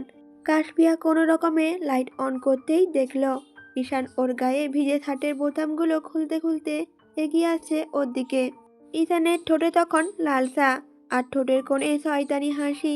তা দেখে ভেতরটা কেঁপে উঠল কাশপিয়ার। কি হতে যাচ্ছে বুঝতে পেরেই মাথাটা ভনভন করে ঘুরতে শুরু করলো। ভয়ে শুকিয়ে গেল গলা। ইয়াস ব্যতীত অন্য কেউ তাকে ছুঁবে সে কথা ভাবতেও ঘেন্না লাগছে ওর। মনে মনে ভেবে নিয়েছে কাশপিয়া যাই হয়ে যাক নিজের সতীত্ব হারাবে না সে। জান বাঁচাতে নিজেকে বিলিয়ে দেবে না অন্য কারো হাতে। হাত দিয়ে খুঁজে খুঁজে সেন্টার টেবিলের উপরে রাখা ফুলদানিটা হাতে তুলে নিল কাশপিয়া। সজোরে আঘাত করলো ইথানের মাথায়, কিন্তু এতে তেমন কিছুই হলো না ইথানের। ইথানের মাথা থেকে কিছুটা রক্ত বের হলেও হাত চেপে ধরলো সেখানে। হিংস্র বাঘের ন্যায় ঝাঁপিয়ে পড়ল কাশপিয়ার ওপর, কিন্তু অঘটন ঘটে যাওয়ার আগে কেউ এসে টেনে তুলল ইথানকে। ভারী কোনো জিনিস দিয়ে পরপর কয়েকটা আঘাত করলো মাথায় কাটার স্থানে। গগন কাঁপানো চিৎকার দিয়ে উঠল ইথান। ইথানের ভাঙা হাতটায় পা দিয়ে চেপে ধরল লোকটা। ঈশান ছটপট করছে, এক হাত মাথায় চেপে ধরে, আর বারবার বলছে ওকে মেরে না ফেলতে। ভয়ে আর আতঙ্কে কিছুক্ষণ আগে জ্ঞান হারিয়েছে কাশপিয়া। তবে শেষবার নিবু নিবু চোখে তাকিয়ে পরিচিত কাউকে দেখতে পেল সে। মানুষটা এসে পরম যত্নে বুকে জড়িয়ে নিয়েছে তাকে, আলতো করে চুমু দিয়েছে ওর কপালে। কাশপিয়ারও ইচ্ছে হলো একইভাবে জড়িয়ে ধরবে মানুষটাকে, কিন্তু কথা বলার শক্তিটুকুও অবশিষ্ট নেই তার। উজ্জ্বল দাঁড়িয়ে আছে ইয়াসের পেছনেই, চোখের ইশারায় বোঝালো শাশুড়িকে খারাপ কিছুই হয়নি ওর সাথে। নিশ্চিত হলেন সুফিয়া বেগম। সিমি, রুহি, আফিয়া সবাই এসে দাঁড়িয়েছে দরজার সামনে। চিন্তিত হয়ে আফিয়া বলছে ভাইকে কাশপিয়াকে নিয়ে নিজের রুমে যেতে। ইয়াস কাশপিয়াকে এনে শোয়ালো বিছানায়, তারপর দরজাটা বন্ধ করে কিছু না ভেবেই চেঞ্জ করে দিল ওর পরনে ভিজে শাড়িটা। বাইরে বৃষ্টির প্রকোপ কমেছে, রাত বেরিয়ে সকাল হয়েছে। কালকের তুলনায় প্রকৃতি আজ অনেকটাই শান্ত। চারিদিকে বাতাস বইছে ঠিকই, তবে বৃষ্টি হচ্ছে না। কাশপিয়ার মাথার কাছে বসে আছে ইয়াস। মেয়েটার এখনো জ্ঞান ফিরেনি। ইয়াস নিষ্পলক চোখে তাকিয়ে আছে তার উপমার দিকে। এই 2-3 দিনে যা বুঝেছে, মেয়েটার প্রচুর রাগ জমে আছে ইয়াসের প্রতি। দূরত্ব না বাড়ালে নিজের জীবনে ইয়াসের গুরুত্বটা সে বুঝতে পারবে না। অনেক ভেবে চিন্তেই তাই এই সিদ্ধান্ত নিয়েছে ইয়াস, সে চলে যাবে এখান থেকে। ইয়াস উঠতে নিলেই খেয়াল করলো কাশপিয়ার শাড়ি আঁচল আটকে আছে ওর হাতে থাকা ঘড়ির সাথে। ইয়াস বসলো আবারও, চোখ গেল কাশপিয়ার মুখের দিকে। কাশপিয়ার গোলাপ সম পাতলা ঠোঁট জোড়ায় নিজের ঠোঁট ছুঁয়ে দিল সে। ভিজে চুমুতে ভরিয়ে দিল পুরোটা মুখ। তারপরে ইয়াস কি যেন ভেবেই হুট করেই উঠে দাঁড়ালো। নিজের মাথার চুল খামচে ধরেই চলে গেল ওখান থেকে। কাশপিয়ার কাছে থাকলেই বিপদ, বারবার ছুঁয়ে দিতে ইচ্ছে করবে ওর। কালো রঙের শার্ট আর কালো প্যান্ট পরেছে ইয়াস, হাতে একটা স্মার্ট ওয়াচ, আর মাথায় এলোমেলো চুলগুলো হাত দিয়ে পেছনে ঠেলে সিঁড়ি দিয়ে নিচে নেমে আসছে ইয়াস। পেছনে উজ্জ্বল আসছে হাতে ব্যাগপত্র নিয়ে। ড্রয়িং রুমে উপস্থিত সবাই কেবল তাকিয়ে দেখছেন সবটা। কাউকে কিছু না বলে ইয়াস কোথায় যাচ্ছে বুঝে উঠতে পারছে না কেউই। বাড়ির সদর দরজা পেরিয়ে বাইরে পা রাখবে, ঠিক তখনই সুফিয়া বেগম ডেকে উঠলেন ছেলেকে। দৌড়ে ওর কাছে গেলেন সবাই। ভ্রুকুচকে তাকালো সবার দিকে, তারপর বলল ইয়াস, আমি এতদিন যেখানে ছিলাম সেখানেই ফিরে যাচ্ছি আম্মু। আমার জব আছে জানো নিশ্চয়ই তুমি। প্রতি উত্তরে সুফিয়া বেগম বললেন, বাইরে দেশে চলে যাবি কেবল তোর চাকরির জন্য? দেশে থাক না বাবা, আমাদের এত বড় ব্যবসা, এই বাড়ি গাড়ি সব তো তোরই জন্যই। হাসি পেল ইয়াসের, অবাকও হলো বটে। এ বাড়ির সবার এত চিন্তা তাকে নিয়ে, আগে কোথায় ছিল এই ভালোবাসা? তার ছেলের স্বরে হেসে বলল ইয়াস, তোমাদের সবার আমার জন্য চিন্তা হয় আম্মু। কবে থেকে সবাই ভাবতে শুরু করলে আমার ভালো মন্দ নিয়ে? দীর্ঘশ্বাস ছাড়লেন আনোয়ার সাহেব, ছলো ছলো চোখে তাকিয়ে রইলেন ছেলের দিকে। সুফিয়া বেগমেরও একই অবস্থা। ঈশানকে আপন করতে গিয়ে নিজের পেটের ছেলেকে দূরে সরিয়ে দিয়েছেন তিনি।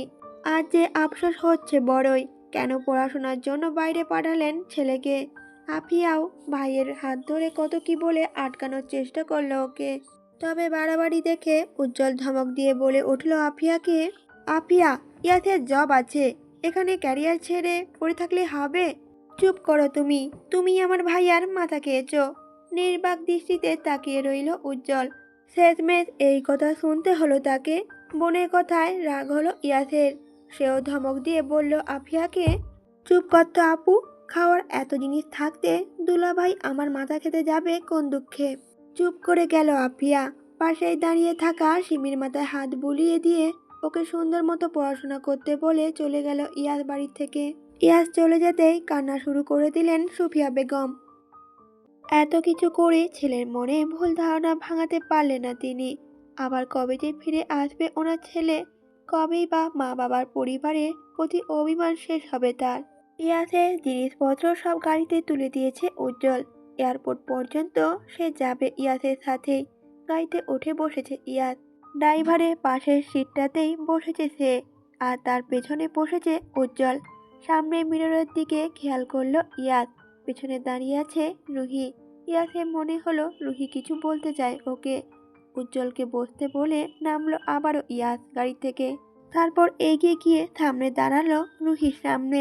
ইয়াস কিছু বলবে তার আগেই রুহি বলে উঠল, ইয়াস তোমার ভালোবাসা চাই, একটু ভালোবাসা দেবে আমাকে? তুমি অন্যের জেনেও আমি প্রতিনিয়ত অন্যায় করছি তোমাকে ভালোবেসে, তবুও তুমি সামিল হও না আমার অন্যায়ে। একটু ভালোবাসো না আমাকে? তুমি নামক শূন্যতা যে আমাকে প্রতিনিয়ত গ্রাস করছে, আমি বেঁচে থেকেও মরে যাচ্ছি। বুঝতে কি পারছো না তুমি? একটু ভালোবাসো না আমায় ইয়াস। অন্য সময় ইয়াস চুপ থাকলেও এবার বেশ রাগ হচ্ছে। রুহি তো জানে ইয়াস কেমন, ওর মন জুড়ে কেবল উপমাই আছে। কেন যে বাচ্চামি করছে রুহি? ইয়াস রেগে কিছু বলতে নিলে হু হু করে হেসে উঠল রুহি। হাসতে হাসতে কিছুটা পিছিয়ে গিয়ে বলল ইয়াসকে, ইয়াস তুমি কি ভাবলে আমি এগুলোই বলতে এসেছি তোমায়? না না, রুহি তোমাকে ভুলে গেছে। তার মনে জন্ম নেয়া তোমার প্রতি সব ভালোবাসার মৃত্যু ঘটেছে। খুশি হয়েছে তুমি? ইয়াসের মুখে কোনো কথা নেই, কি বা বলবে ইয়াস। এটাই যে চরম সত্যি, যে যাকে চায় সে কখনোই তাকে পায় না, তার প্রতি ভালোবাসা জন্মায় না। এই যে ইয়াসি নিজের সবটুকু দিয়ে ভালোবাসে উপমাকে, সে তো বুঝে না ইয়াসের ভালোবাসার গভীরতা। রুহিকে বরাবরের মতোই বলল ইয়াস, অপাত্রে ভালোবাসা দান করবে কেন রুহি? তুমি বরং তাকেই ভালোবাসো যে তোমাকে তোমার মতো করেই ভালোবাসবে, চাইবে, আগলে রাখবে নিজের শেষ নিঃশ্বাস পর্যন্ত। ইয়াসের কথায় মুচকি হাসলো রুহি, মাথা নাড়িয়ে কেবল সাই জানালো ইয়াসের কথায়। ইয়াসও হাসলো ওর হাসির উত্তরে। চলে গেল ইয়াস। রুহি তাকিয়ে রইল ও যাওয়ার পানে। রুহি এই মন বুলানো হাসির পেছনে যে চাপা কষ্ট লুকিয়ে আছে তা কি বুঝলো ইয়াস? হয়তো না। সামনে মানুষটা জানলও না মেয়েটার ভিতর পুড়ছে তার যে বিরহে। জ্ঞান ফিরেছে কাশপিয়ার। আশেপাশে তাকিয়ে বুঝলো রুমটা ইয়াসেরই। বাড়ির সবাই ঘিরে রেখেছে ওকে। কাশপিয়া তবে ভুল দেখেনি, মানুষটা ইয়াসই ছিল। বিপদে পড়লে এই মানুষটা ছাড়া কেই বা সাহায্য করবে ওকে? কাশপিয়া খুঁজলো ইয়াসকে, কিন্তু সবাই থাকলেও ইয়াস নেই সেখানে। উজ্জ্বল দাঁড়িয়ে আছে দরজার সামনে। কাশপিয়া দরজার দিকে তাকিয়ে রইল, হয়তো আশা করছে ইয়াস আসবে। কাশপিয়া ওর কথা অমান্য করেছিল বলে বড়সড় ধমক দিবে ওকে, কিন্তু আসছে না ইয়াস। ইয়াস কোথায়? একবারও আসলো না কেন উপমাকে দেখতে? ইয়াস কি তবে রাগ করলো? কাশপিয়ার ভাবনায় ছেদ পড়ল। সুফিয়া বেগম ওর মাথায় হাত বুলিয়ে আদুরে গলায় বললেন, কাকে খুঁজছো মা? কাশপিয়ার সব লজ্জা সংকোচ ভয় একদিকে সরিয়ে দিয়ে বলল, আপনার ছেলেকে খুঁজছিলাম। উনি কোথায়? দীর্ঘশ্বাস ছাড়লেন সুফিয়া বেগম। ইয়াস তবে কাশপিয়াকেও বলে যায়নি কিছু। মায়ের চুপ থাকা দেখে বলল আপিয়া, ও চলে গেছে কাশপিয়া। বুকের ভিতরটা মোচড় দিয়ে উঠল কাশপিয়ার। ইয়াস চলে গেছে মানে? কোথায় চলে গেছে তাকে ছেড়ে? দ্রুত বিছানা থেকে উঠে পড়ল কাশপিয়া। ওর ভয়ার্ত মুখোশের দিকে তাকিয়ে আছেন সবাই। কথাটা যে ও মানতে পারেনি, বুঝতে বাকি নেই কারণ। কাশপিয়া বলল আপিয়ার সামনে দাঁড়িয়ে, কি বলছো আপু? উনি চলে গেছেন মানে কি? কোথায় চলে গেছেন আপু? আমাকে বলো কোথায় গিয়েছেন উনি, আমিও যাব ওনার কাছে। আপিয়ার চোখ জোড়াও পানিতে ঝলমল করলো। কষ্ট হলো কাশপিয়ার অবস্থা দেখে। সুফিয়া বেগম এগিয়ে এসে দাঁড়ালেন বৌমার পাশে। শান্ত হতে বললেন কাশপিয়াকে, কিন্তু কাশপিয়া যে শান্ত হতে পারছে না। কাশপিয়ার পাগল মনটা যে বারবার খুঁজে চলেছে ইয়াসকে। উজ্জ্বলের গম্ভীর কণ্ঠ তখন সবারই কানে পৌঁছালো। কাশপিয়াকে উদ্দেশ্য করে বলল উজ্জ্বল, ইয়াস চলে গেছে কাশপিয়া, ওর কাজের জায়গাতে ফিরে গেছে ও। যার আগে আমাকে বারবার বলে গেছে তোমার কলেজের কাছে হোস্টেলটাতে তোমাকে রেখে আসতে। ইয়াস নিয়ম করে টাকা পাঠাবে প্রতি মাসে। তোমাকে মন দিয়ে পড়াশোনা করতে বলেছে সে। উজ্জ্বলের কথাটা শোনা মাত্রই দপ করে বিছানায় বসে পড়ল কাশপিয়া। চোখ বেয়ে পানি পড়ছে ওর। ইয়াস ওর মনটা দখল করে বলেছে মন দিয়ে পড়াশোনা করতে। যে মনে ইয়াস আছে সেই মন অন্য কিছুতে বসাবে কি করে সে? কাশপিয়া তো নিজের ভুল বুঝেছে। ইয়াসের থেকে দূরে সরে গিয়ে বুঝেছে ইয়াস ব্যতীত ওর আপন কেউ নেই।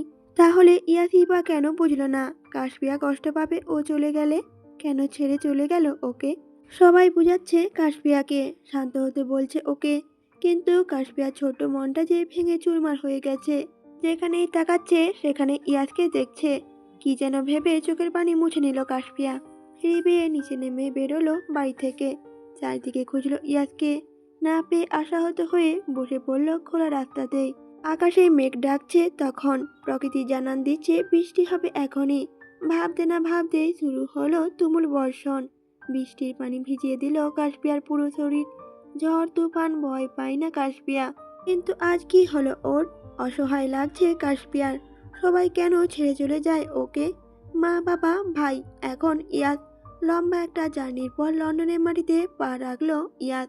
চারিদিকে তাকিয়ে যখন সামনে তাকালো ইয়াস, দেখলো কিছু পরিচিত মুখ। ইয়ানা ছুটে এসেছে ইয়াসের কাছে। একগাল হেসে প্রশ্ন করলো ইয়াসকে, তা প্রফেসর সাহেব, কেমন হলো দেশ ভ্রমণ? দেশের কথা উঠতেই ইয়াসের মাথায় আসলো উপমা নামটা। একদিন তো পেরিয়ে গেছে। উপমা নিশ্চয়ই জেনেছে ইয়াস চলে এসেছে তাকে ছেড়ে। সে কি কষ্ট পেয়েছে ইয়াসের চলে আসায়? সে কি অনুভব করতে পারছে ইয়াসের শূন্যতা? হয়তো না। ইয়াসের অভিমানীর যে অভিমান হয়েছে। তার মনে যে ইয়াসের প্রতি ভালোবাসা কম, ঘৃণাই বেশি। যেটুকু ভালোবাসা ছিল তাও কি চাপা পড়ল ঘৃণার নিচে? দীর্ঘশ্বাস ছাড়ল ইয়াস। ইয়ানার প্রশ্নের উত্তর না দিয়ে ঠাট্টা স্বরে বলল ওকে, ওসব কথা পরে, তোর প্রেম কেমন চলছে আগে বল। প্রতি উত্তরে ইয়ানা মুচকি হাসল। হয়তো লজ্জা পেল ইয়াসের কথায়, কথা কাটালো অন্য কিছু বলে। ইয়াস বুঝলো ইয়ানা লজ্জা পেয়েছে ওর কথায়, হাসলো মনে মনে। কয়েক পা এগোতেই এক 20-21 বছর বয়সী মেয়ে এসে দাঁড়িয়েছে ইয়াসের সামনে। পরনে সাদা কালো টপ আর গলায় ঝুলানো কালো স্কার্ফ। মেয়েটার ঠোঁটের কোণে হাসি লেগে আছে। একটা ফুলের তোড়া এগিয়ে দিল ইয়াসের দিকে। হাসি মুখে বলল সে, ওয়েলকাম ফ্রেন্ড। ইয়াসও হাসলো মেয়েটার হাসি উত্তরে। ফুলের তোড়াটা নিয়ে ধন্যবাদ জানালো মেয়েটিকে। ভালো মন্দ জিজ্ঞেস করে ওদের নিয়ে আসা গাড়িটাতে উঠে বসলো সে। আপাতত তাকে বাসায় যেতে হবে। লম্বা একটা শাওয়ার নিয়ে ঘুম দিতে হবে, নইলে ইয়াসের যে মাথাটাই ঠিক হবে না। ইয়াসের ডুপ্লেস বাড়ির সামনে এসে দাঁড়ালো কালো রঙের মার্সিডিজ গাড়িটা। গাড়িটা অবশ্যই ইয়াসেরই। ইয়ানার কাছে বাসায় চাবি থেকে শুরু করে সবকিছু রেখে গিয়েছিল ইয়াস। গাড়িটা নিয়ে এতদিন ইচ্ছে মতো ঘুরেছে ইয়ানা, আর আজকে যার জিনিস তাকেই ফিরিয়ে দিল সে। ইয়ানা বাসায় ঢুকলো না আর। ইয়াসের ফ্ল্যাট থেকে কিছু দূর গেলেই ইয়ানাদের ফ্ল্যাট। ইয়াসের ফ্ল্যাটের ছাদ থেকে সবকিছুই স্পষ্ট দেখা যায় ওর রুমের ব্যালকনি। তাই আর গাড়ি নিল না সে, হেঁটে হেঁটেই চলে গেল নিজের ফ্ল্যাটে। ইয়াস গাড়ি থেকে নামতেই ওর বাসা থেকে বাইরে বেরিয়ে এলেন মধ্যবয়স্ক একজন ভদ্রলোক। উনি শুরু থেকেই আছেন এখানে। ইয়াসের অনেকটা সময় কাটে ওনার সাথেই। ভদ্রলোককে দেখেই হাসলো ইয়াস। ভালো মন্দ জিজ্ঞেস করতে সুন্দর মতোই উত্তর দিলেন তিনি। গাড়িতে রাখা ইয়াসের ব্যাগপত্র সব নামিয়ে নিয়ে গেলেন বাড়ির ভেতরে।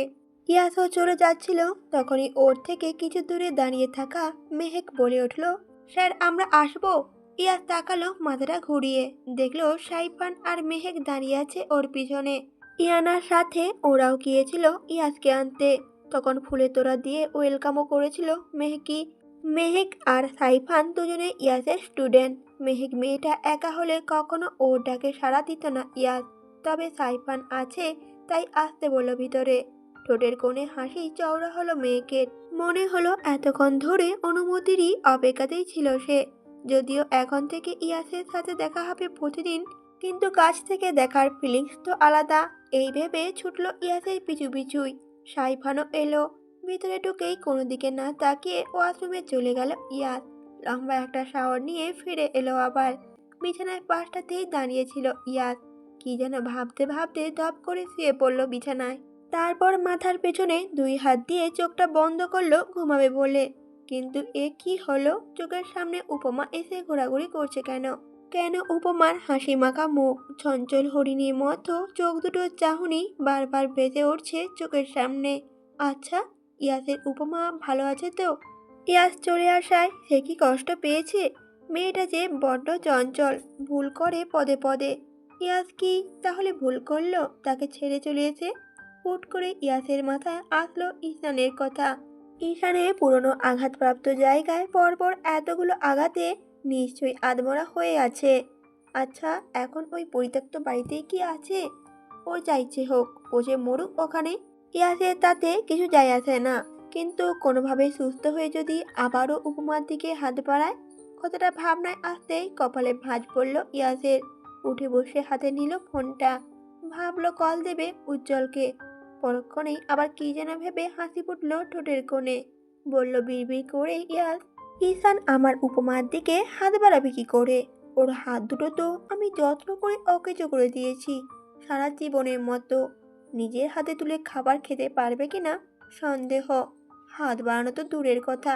না, চিন্তার কোনো কারণ নেই, উপমা ভালোই থাকবে।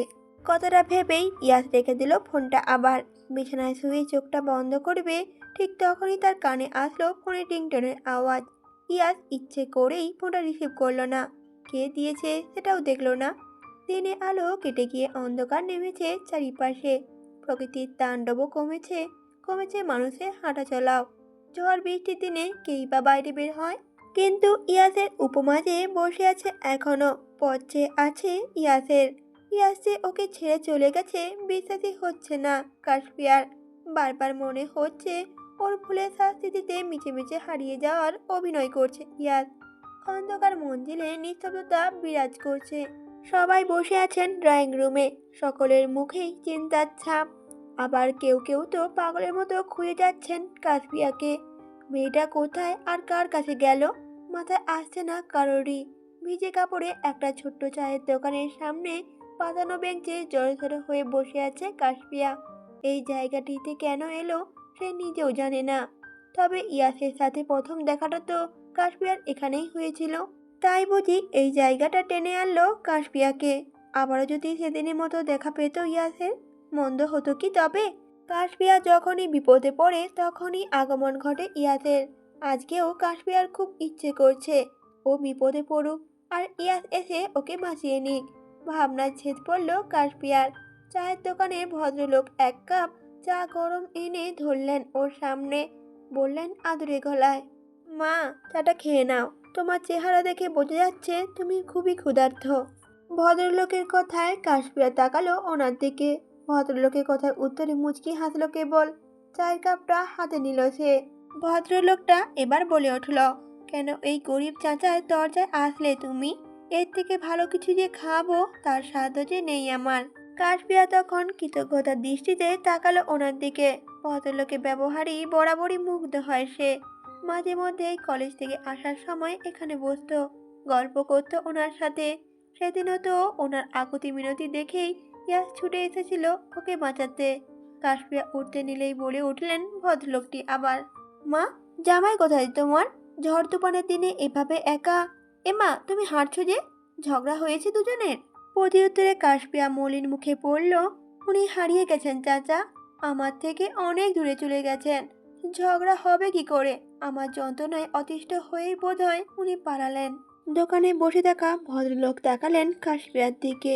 মেয়েটার চোখ বেয়ে ক্রমশ পানি পড়ছে, মুখটা কেমন ফ্যাকাশে হয়ে গেছে। ওনার কষ্ট হলো কাশপিয়ার অবস্থা দেখে। এই ভর সন্ধ্যাবেলা মেয়েটা যাবেই বা কোথায়?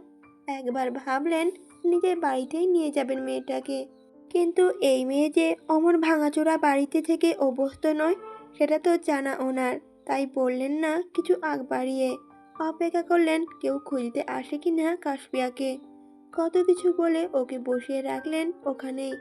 কাশপিয়াকে খুঁজতে খুঁজতে অবশেষে উজ্জ্বল এলো। মনে হলো বুকের ওপর থেকে পাথর নেমে গেছে ওর।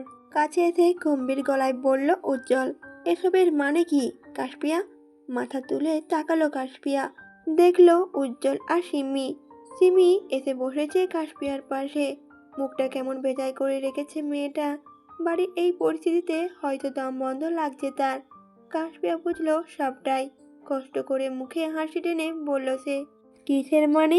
কি জানতে চাইছেন ভাইয়া আপনি? প্রতি উত্তরে উজ্জ্বল গম্ভীর গলায় বলল, এই ঝড় তুফানের মধ্যে কাউকে কিছু না বলে বেরিয়ে আসলে যে? বাড়ির সবাই চিন্তা করছেন তোমার জন্য। তাড়াতাড়ি এসো, আমাদের বাড়ি ফিরতে হবে। কাশপিয়া কিছুক্ষণ চুপ থেকে বলল আবার উজ্জ্বলকে, যার হাত ধরে আপনাদের বাড়িতে গিয়েছিলাম সেই তো আমাকে একা রেখে চলে গেছে ভাইয়া। কার ভরসায় যাব আমি ওই বাড়িতে? চুপ রইল উজ্জ্বল, কথা নেই ওর মুখে। কী বা বলবে কাশপিয়ার উত্তরে? সত্যিই তো, ইয়াস এমন একটা কাজ কেন করলো?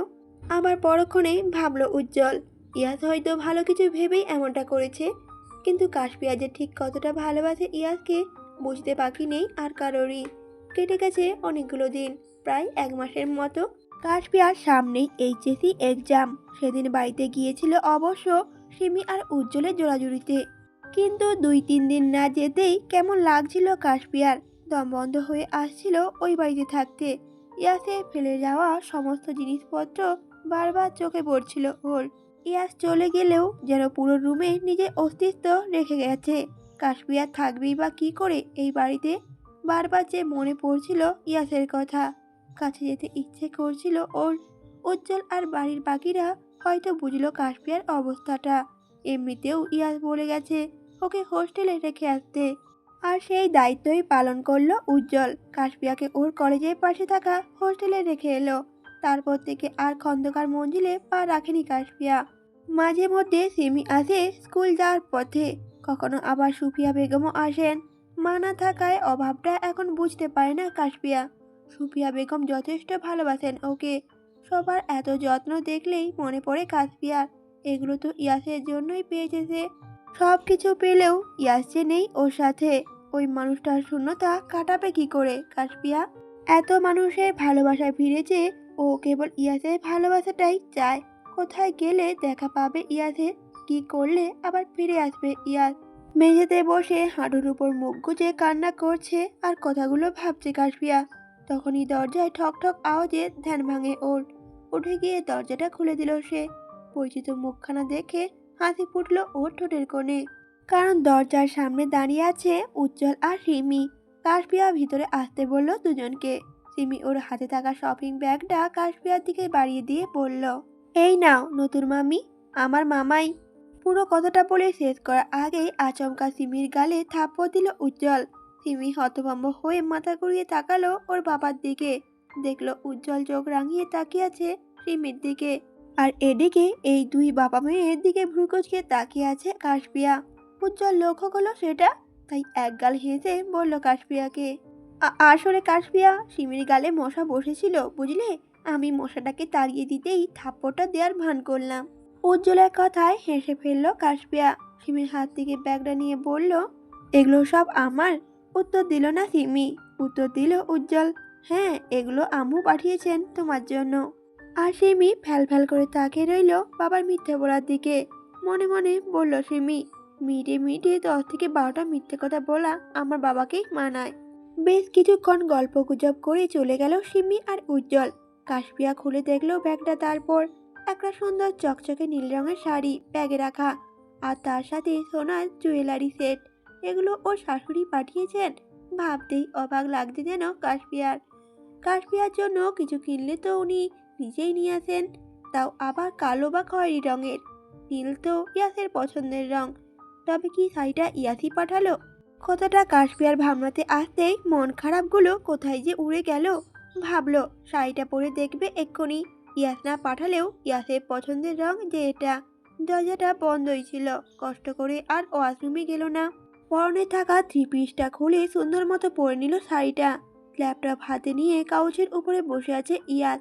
মনোযোগ দিয়ে কি দেখছে আর ঠোঁট কামড়ে হাসছে সে। ইয়ানা আর কৌশিক দুজনেই বসে আছে ওর সামনে। মুখ চাচাই করছে দুজনেই। ইয়াসের ঠোঁটের কোণে ঝুলে থাকা এই হাসি কারণ অজানা দুজনেরই কাছে। কৌশিকের মনে কৌতূহল জাগলো, ইয়াস কি বা কাকে দেখে এভাবে মুচকি হাসছে। জানবে সে। নিজের মনে কৌতূহল দমাতে না পেরে প্রশ্ন করলো ইয়াসকে, এই বুড়ো, কাকে দেখে হাসছিস তুই? নির্ঘাত তুই প্রেমে পড়েছিস। ইয়াস তখন ল্যাপটপের দিকেই চোখ রেখেই কৌশিকের কথায় উত্তর দিল, হ্যাঁ তা তো পড়েছি। ইয়াসের বলতে দেরি ইয়ানা আর কৌশিকের পাল্টা প্রশ্ন করতে দেরি হয়নি। দুজনেই বলে উঠল একসাথে, কে সেই ভাগ্যবতী? কিন্তু ভাবলেশীন ভাবেই বসে রইল ইয়াস। মুচকি হেসে বিড়বিড় করে বলল, তোর ওই সুন্দরী বোন ছাড়া আর কে হবে গর্ধব? ইয়াসের বলা কথা কানে আসলো না কৌশিকের। আবারও কিছু বলতে যাবে তখনই ইয়ানা বাধা দিল ওকে। বলল, ঔষধ খাওয়ার সময় হয়ে গেছে। কৌশিকও চুপ হয়ে গেল। ইয়ানা ওকে রুমে রেখে আবারও আসলো ইয়াসের কাছে। জিজ্ঞেস করলো ওকে, তা প্রফেসর সাহেব মেয়েটাকে? মুচকি হেসে সোজাসাপটাভাবে উত্তর দিল ইয়াস, কে আবার? আমার উপমা। কেটে গেছে আরও 3টে দিন। সময়টা এখন বিকেল 4টা। নির্জন নিস্তব্ধ রাস্তাটা দিয়ে একা একা হেঁটে যাচ্ছে কাশপিয়া। এখন বর্ষাকাল চলছে, তাই আকাশে মেঘ ডাকছে প্রচণ্ড। হয়তো বৃষ্টি আসবে। হাঁটতে হাঁটতে রাস্তার অপর প্রান্তে চোখ পড়ল কাশপিয়ার। প্রাপ্তবয়স্ক 2 ছেলে মেয়ে দাঁড়িয়ে আছে ওখানটায়। মেয়েটার লম্বা কালো চুলে বেলি ফুলে গাজরা পরিয়ে দিচ্ছে ছেলেটা। আর পাশের ছোট দোকানটা থেকে চুড়ি কিনে মেয়েটার হাতে যত্ন করে পরিয়ে দিচ্ছে ছেলেটা। মেয়েটাও মুচকি হাসছে। কাশপিয়া দাঁড়িয়ে রইল ওখানটাতেই। দেখলো ছেলে মেয়ে দুটোকে। তারও মনে পড়লো সেদিনের কথা। ইয়াসও কত যত্ন করে মাথায় ফুল গেঁথে দিয়েছিল ওর। কাশপিয়ার রাগ ভাঙাতে কিনে দিয়েছিল ওর পছন্দের চুড়িগুলো। ইয়াসের সাথে কাটানো মধুময় স্মৃতিগুলো চোখের সামনে ভাসছে কাশপিয়ার। চোখ বেয়ে দুফোঁটা পানি গড়িয়ে পড়তেই অন্য হাতে তালু দিয়ে মুছে নিল তা। কাশপিয়া মনে মনে ঠিক করলো, ইয়াস নামক পাষাণ মানুষটাকে নিয়ে আর ভাববে না সে। কিভাবে ওই পাষাণ মানুষটা পারলো কাশপিয়াকে একা রেখে চলে যেতে? একটা দিন খোঁজ নেওয়া যায় না ওর? কখনোই তো ফোন দিয়ে জিজ্ঞেসও করলো না ও কেমন আছে। এই রাগে তো কল দেয়নি কাশপিয়াও নিজে। কতবার ইয়াসের নাম্বারটা বের করে কল দিবে বলে জেদ করে আবার দেওয়া হয় না। ইয়াসের প্রতি এক আকাশ পরিমাণ অভিমান জমেছে কাশপিয়ার মনে। তবে যে কেউ জানলো না মেয়েটার মনে খবর। ভাববে না বলেও কেন যেন ওই মানুষটাকে নিয়ে প্রতিনিয়ত ভেবে চলেছে কাশপিয়া। ওর যে মাঝে মধ্যে রাগ হয় নিজের উপরেই। চোখ বন্ধ করলো কাশপিয়া। কি যেন ভাবতে লাগলো সে। হঠাৎই মনে হলো কেউ ওর মাথার উপর ছাতা ধরে রেখেছে। ফলে ঠোঁটের কোণে হাসি ফুটল মুহূর্তেই। সে যা ভাবছে সেটাই কি তবে সত্যি? ইয়াস কি তবে ফিরে এসেছে? কাশপিয়া মাথার উপর ছাতা ধরে রাখা মানুষটা কি ইয়াস? এবার নিশ্চয়ই বৃষ্টিতে ভেজার জন্য ধমক দিবে ওকে। দিক, কাশপিয়াও আচ্ছা করে বকে দেবে ইয়াসকে। শাস্তি দিবে তাকে ছেড়ে যাওয়ার অপরাধে। কাশপিয়া মুখ তুলে তাকালো। দেখলো পরিচিত মুখ। ঠোঁটে হাসি মিলিয়ে গেল সাথে সাথে ওর। কাশপিয়া আবারও আশাহত হলো। এই মানুষটার জন্যই তো অপেক্ষা করছিল সে। অবশেষে আসলো কৌশিক। এতগুলো দিন পরে ভাইকে দেখে তো কাশপিয়ার আনন্দ হওয়ার কথা ছিল। তবে আনন্দ হচ্ছে না কেন? কেন সব পেয়েও হারানো হাহাকার ওর হৃদয় জুড়ে। কৌশিক টেনে তুলল বোনকে। বলল রাগত স্বরে, সমস্যা কি কাশপি? এই মাঝ রাস্তায় বসে আছিস যে? বৃষ্টিতে ভিজলে জ্বর হবে তো। ভাইয়ের কথা শুনে কাশপিয়া নিজেকে শান্ত করল। ভাইকে জড়িয়ে ধরে কান্না করে দিল সে। বলল অভিমানী কণ্ঠে, ভাইয়া তুমি কোথায় ছিলে ভাইয়া? তুমি জানো আমি কত রাত ঘুমাইনি তোমার চিন্তায়। মামি সবসময় তোমাকে নিয়ে আজে বাজে কথা বলতো। আমি রাগ করে চলে যেতাম বাড়ি ছেড়ে। পুরো কথাটা শেষ করার আগেই কৌশিক থামিয়ে দিল ওকে। বলল ওকে চুপ কর কাশপিয়া। কৌশিক শক্ত করে ওর মাথাটা চেপে ধরল নিজের বুকে। কান্না পেল কৌশিকেরও। এত বড় অ্যাক্সিডেন্টের পর সুস্থ হয়ে আবার যে বোনের কাছে আসবে কল্পনাতেই ছিল না ওর। আল্লাহের ইচ্ছেতে আর ইয়াস আর ইয়ানার চেষ্টায় আবারও ভালো হয়েছে কৌশিক। ফিরে এসেছে তার বোনের কাছে। কৌশিক লক্ষ্য করল ঠান্ডায় জমে গেছে কাশপিয়ার পুরো শরীর। তরতর করে কাঁপছে মেয়েটা। তাই আর দেরি করলো না কৌশিক। কাশপিয়াকে নিয়ে বসালো গাড়িতে। ড্রাইভিং সিটে উঠে বসলো কৌশিক। পাশে বসে থাকা ইয়ানাকে চোখ দিয়ে ইশারা করলে কথা না বাড়িয়ে ও চলে গেল পেছনের সিটে বসতে। তারপর কাশপিয়া কাছে বসলো। কাশপিয়ার মাথাটা টেনে আনলো নিজের ঘাড়ের কাছে। গালে কপালে হাত দিয়ে বুঝলো গায়ে হয়তো আগে থেকেই জ্বর ছিল। তার উপর এই ঝুম বৃষ্টিতে ভিজে অবস্থা আরো খারাপ ওর। কৌশিককে ইয়ানা আর কিছুই বলল না। বোনের প্রতি কৌশিক বরাবরই দুর্বল। জানে ইয়ানা চিন্তা হবে, তাই আপাতত বলল না কথাটা। মাথা থেকে সব চিন্তা ছেড়ে ফেলে ইয়ানা তাকালো কাশপিয়ার মুখ পানে। হাসি ফুটল ওর ঠোঁটের কোণে। মেয়েটা সুন্দর, ফর্সা গায়ের রং, লম্বা চুল, টানা টানা হরিণীর মতো চোখ, সব মিলিয়ে অপরূপ সুন্দর সে। ইয়াসের বলা বর্ণনার সাথে মিলে গেছে পুরোপুরি। মুচকি হেসে বিড়বিড় করে বলল ইয়ানা, তুমি কি তাহলে ইয়াসের উপমা? ইট পাথরে তৈরি শ্যাওলা পড়া পুরনো দুতলা বাড়িটার সামনে এসে দাঁড়িয়েছে কৌশিকের গাড়ি। কৌশিক একবার চোখ বুলালো পুরোনো বাড়িটিতে। ঠিক কতদিন পর আবারও নিজের বাড়িতে পা রাখলো জানা নেই তার। তবে কখনো যে আসতে পারবে এই বাড়িটিতে এটাই ধারণা ছিল না। সবটাই আল্লাহর ইচ্ছেতে। হঠাৎ দরজায় ঠক ঠক আওয়াজ কানে আসতেই স্তম্ভিত ফিরে তাকালেন রুমি বেগম। আস্তে ধীরে উঠে এসে খুলে দিলেন দরজাটা। কিন্তু দরজার সামনে দাঁড়িয়ে থাকা চীনা পরিচিত মুখগুলো দেখে মনে হলো উনি খুশি হননি। রুমি বেগম হলেন কাশপিয়া আর কৌশিকের মামি। বাড়িটা কৌশিকের আবু আমুর তৈরি। ওনারা মারা যান কার অ্যাক্সিডেন্টে। মারা যাওয়ার পরে আত্মীয় স্বজন অনেকেই তখন দায়িত্ব নিতে চেয়েছিল কৌশিক আর ছোট্ট কাশপিয়ার। তখন না বুঝলেও এখন ভালো করেই বুঝে কৌশিক।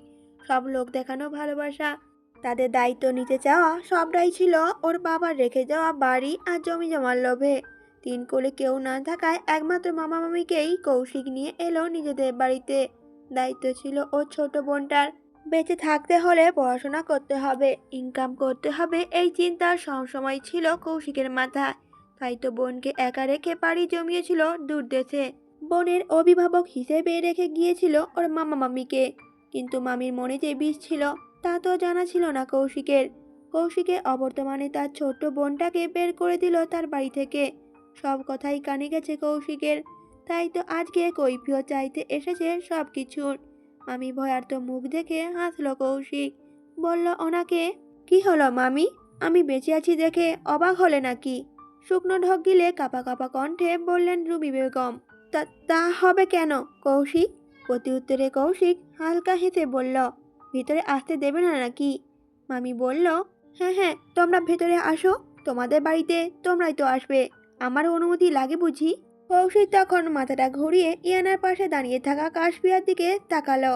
তারপর আবারও ওর মামির দিকে তাকিয়ে বলল, অথচ আমার বাড়ি থেকে তুমি আমার বোনকে বের করে দিয়েছিলে। এমনটা কেন করেছিলে মামি? আমার অনুপস্থিতিতে তুমি আমার বোনকে বিয়ে দিতে চেয়েছিলে কোন সাহসে? কৌশিকের কথা বলার ধরনে ভয় পেয়ে গেলেন রুমি বেগম। এখন কি তাহলে কৌশিক বাড়ি থেকে বের করে দেবে ওনাদের?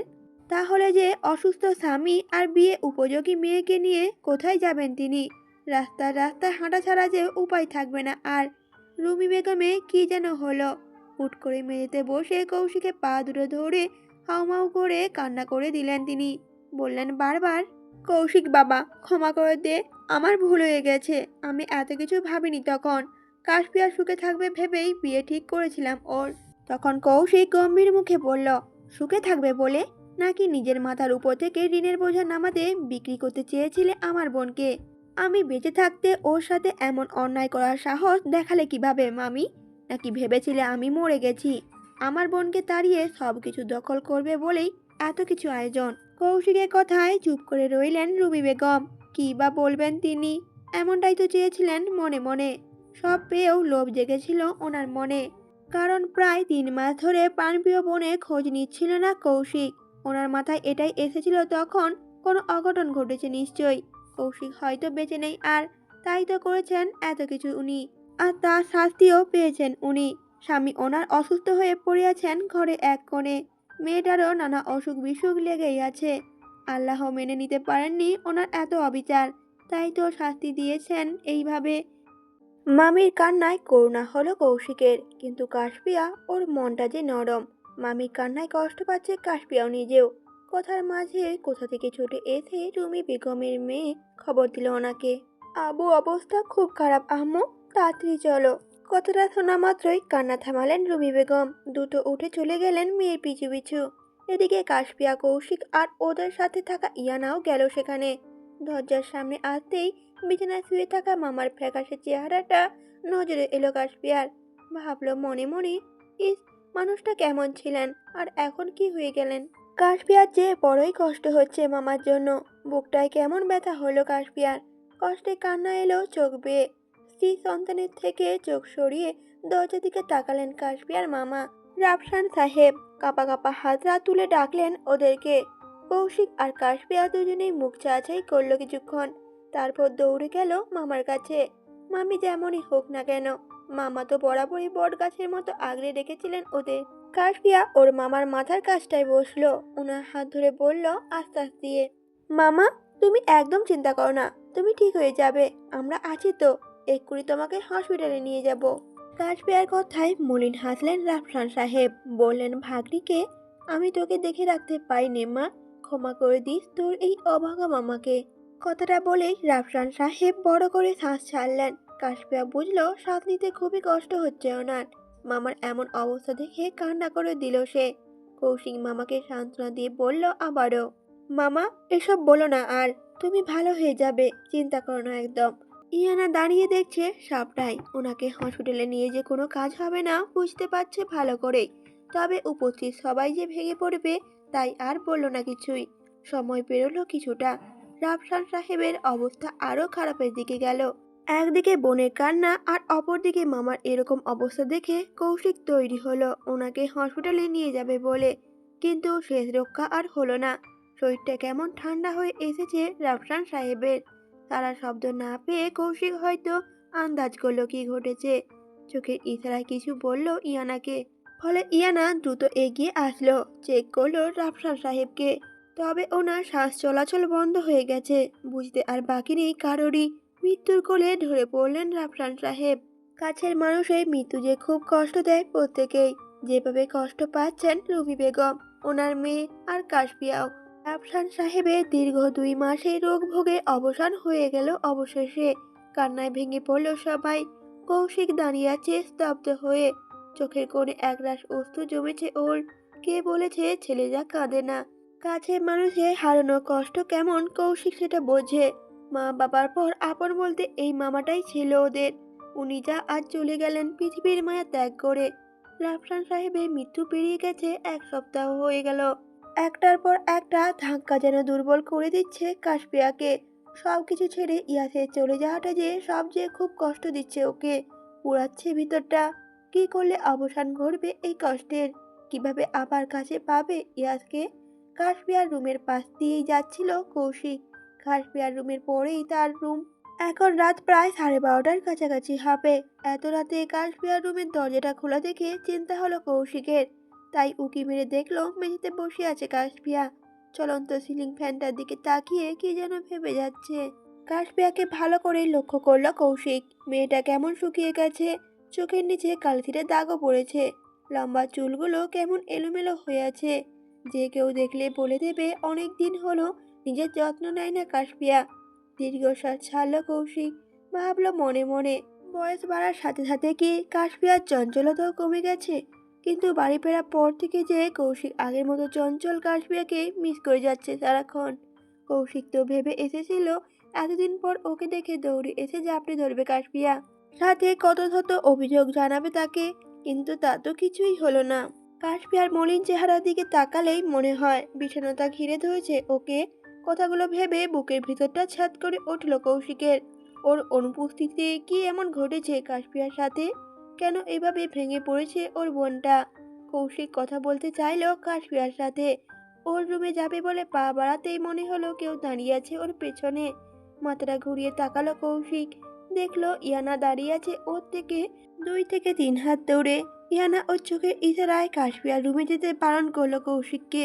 কৌশিকও শুনলো ইয়ানার কথা। একবার তাকালো মেঝেতে বসে থাকা কাশপিয়ার দিকে। পরে আবার কৌশিক রুমের দরজাটা ভালোভাবে আস্তে করে আটকে দিয়ে চলে গেল ইয়ানার সাথে। আকাশটা ঢেকে আছে অন্ধকারে। নিস্তব্ধতা বিরাজ করছে চারিপাশে। ইয়ানা আর কৌশিক দুজনেই দাঁড়িয়ে আছে ছাদে। তাকিয়ে আছে আকাশ পানে। অনেকক্ষণ হলো এভাবে দাঁড়িয়ে আছে দুজনে। নীরবতা ভেঙে কথা বলল কৌশিক। ইয়ানা, আমার বোনটার কি হলো? ওর এই বিধ্বস্ত অবস্থা চোখের সামনে দেখতে পাচ্ছি না আমি। কৌশিকের কথা শুনে ইয়ানা বলল, কৌশিক ওকে একা থাকতে দাও, আস্তে আস্তে সব ঠিক হয়ে যাবে। কথাটা বলেই চলে যাচ্ছিল ইয়ানা। তখনই পথ আটকালো কৌশিক। শক্ত করে ওর হাতটা চেপে ধরল। ভ্রুকুচকে ইয়ানার দিকে তাকিয়ে কৌশিক বলল, তোমার আবার কি হলো? প্রতি উত্তরে ইয়ানা বলল, আমার ফিরে যাওয়ার সময় হয়েছে কৌশিক। আম্মু আব্বু বারবার কল দিচ্ছেন আমাকে। কৌশিক তখন বলল, আমাকে ছেড়ে কোথায় যাবে তুমি? ইয়ানা তখন মলির মুখে বলল, আমি এখানে থাকতে আসিনি কৌশিক। কথাটা বলে ইয়ানা এক ঝটকায় কৌশিকের থেকে নিজের হাতটা ছাড়িয়ে নিল। পা বাড়ালো আবারও চলে যাবে বলে। তখনই কানে এলো কৌশিকের কণ্ঠস্বর, বিয়ে করবে আমাকে? থেমে গেল ইয়ানা পাজরা। চোখ মুখে ওর খুশির ঝিলিক। কৌশিকের মুখে এই কথাটা শুনবে বলেই তো অপেক্ষা করছে সে। দেরিতে হলেও কথাটা শুনলো। তবে ফিরে তাকালো ইয়ানা। কৌশিক ওর কাছে এসে হাত দুটো ধরে বলল, ইয়ানা, আমার ভবিষ্যৎ বাচ্চাদের আম্মু হবে তুমি? ভালোবাসবে আমাকে? কৌশিকের প্রশ্নের উত্তরে মুচকি হাসলো ইয়ানা। উপর নিচ মাথা নাড়িয়ে সাই জানালো কৌশিকের কথায়। কৌশিকও হাসলো ইয়ানা হাসির উত্তরে। ওকে আগলে নিল নিজের বুকে। কলেজে যাবে বলে রেডি হচ্ছে কাশপিয়া। সকালে সিমির ফোন পেল সে। সুফিয়া বেগম নাকি অসুস্থ হয়ে পড়েছেন হুট করেই। ওনাকেই দেখবে বলেই যাচ্ছে। হোস্টেলে যাওয়া বাহানা মাত্র। ইয়াস না থাকলেও ওই বাড়ি এবং ওই বাড়ির মানুষগুলোর সাথে কাশপিয়া আষ্টেপৃষ্ঠে জড়িয়ে গেছে।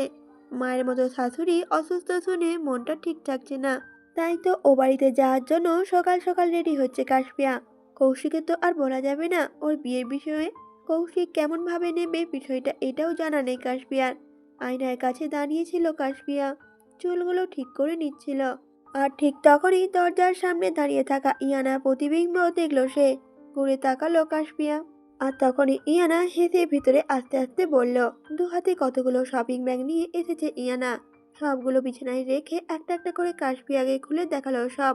ওর পছন্দের সব জিনিসপত্র, চকলেট, চুড়ি, কত রকমের কসমেটিক রাখা সেখানে। ফলে সবকিছু দেখে অবাক হলো কাশপিয়া। ইয়ানা জানলো কিভাবে ওর পছন্দ অপছন্দ সম্পর্কে?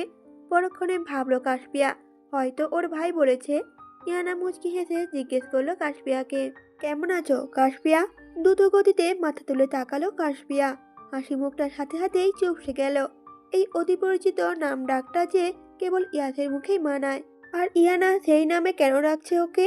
নিজেকে স্বাভাবিক করে বলল কাশপিয়া, ইয়ানা আপু, এই নামে আমাকে ডেকো না। প্রতি উত্তরে ইয়ানা বলল, কেন, এই নামে পেশাল কেউ ডাকে বুঝি? ইয়ানা প্রশ্নতে চুপ করে রইল কাশপিয়া। ওর যে নামটা শুনলেই মনে পড়ে ইয়াসের কথা। পরে আবার নিজেকেই বোকাঝোকা দেয়। কেন ভাবে ওই স্বার্থপর মানুষটার কথা। ধ্যান ভাঙলো কাশপিয়ার। ইয়ানা তখন ডেকে বলল, এই মেয়ে, কি এত ভাবছো তুমি? কথাটা কাটানোর জন্য বলল কাশপিয়া, না কই কিছু না তো। আচ্ছা বাদ দাও, তোমরা বিয়ে করছো কবে? প্রতি উত্তরে ইয়ানা বলল, তোমার এক্সাম শেষ হলে। কাশপিয়া তখন বলল, আমার এক্সামের সাথে তোমাদের বিয়ের কি সম্পর্ক? ইয়ানা তখন বলল, তোমার এক্সাম শেষ না হলে আমাদের সাথে লন্ডন যাবে কি করে তুমি? ইয়ানার কথায় হাসলো কাশপিয়া। সময় নষ্ট করলো না আর। ইয়ানার নিয়ে আসা জিনিসপত্র সব গুছিয়ে রেখে চলে গেল কলেজের উদ্দেশ্যে।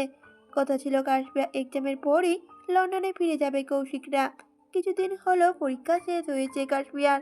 আর এরই মধ্যে আবার ইয়ানা আবু আম্মু এসেছেন দেশে। কৌশিক ইয়ানা আংটি বদল হয়ে গেছিল আগেই। বিয়েটা সেরে ফেলতে চাইলেন ওনারা। কৌশিক ছেলেটা দেখতে সুন্দর, ভালো চাকরি করে, তার উপর আবার একমাত্র মেয়ের পছন্দ। তাই এই বিয়েতে বাধা দেয়নি কেউই। সুন্দর মতো বিয়ে হয়েছে ওদের। কৌশিক ইয়ানা বিয়ের 1 সপ্তাহ হলো। আর কাশপিয়ার পরীক্ষা শেষ হয়েছে অনেকদিনই। রেজাল্টও বেরিয়ে যাবে হয়তো। তাই আর দেরি করলো না কৌশিক। আর ওরা আজকেই ফিরে যাবে লন্ডনে। বাড়িতে এখনো আছেন রুবি বেগম। উনি কৃতজ্ঞত কৌশিকের কাছে। এত কিছুর পরেও যে ঠাঁই দেবে বাড়িতে, তাদের ধারণা তো ছিল না ওনার। সময়টা সকাল। চারিদিকে সুন্দর আবহাওয়া বিরাজ করছে। নির্জন নিস্তব্ধ রাস্তাটা দিয়ে একা একা হেঁটে যাচ্ছে কাশপিয়া। কোলে ওর ছোট্ট একটা বিড়াল ছানা। কাশপিয়া এই বিড়াল ছানাটাও একটা নাম দিয়েছে, মমি। দিনের বেশিরভাগ সময়ই এই বিড়ালটার সাথে কথা বলে সময় কাটাইছে। বাতাস বইছে চারিদিকে। সেই বাতাসের সাথে পাল্লা দিয়ে রাস্তার দুই পাশে থাকা গাছের ডালপালাগুলো দুলছে বারবার। লন্ডনে আসার পর কাশপিয়া আজকে দ্বিতীয়বারের মতো হাঁটতে বেরিয়েছে, তাও আবার একা একা।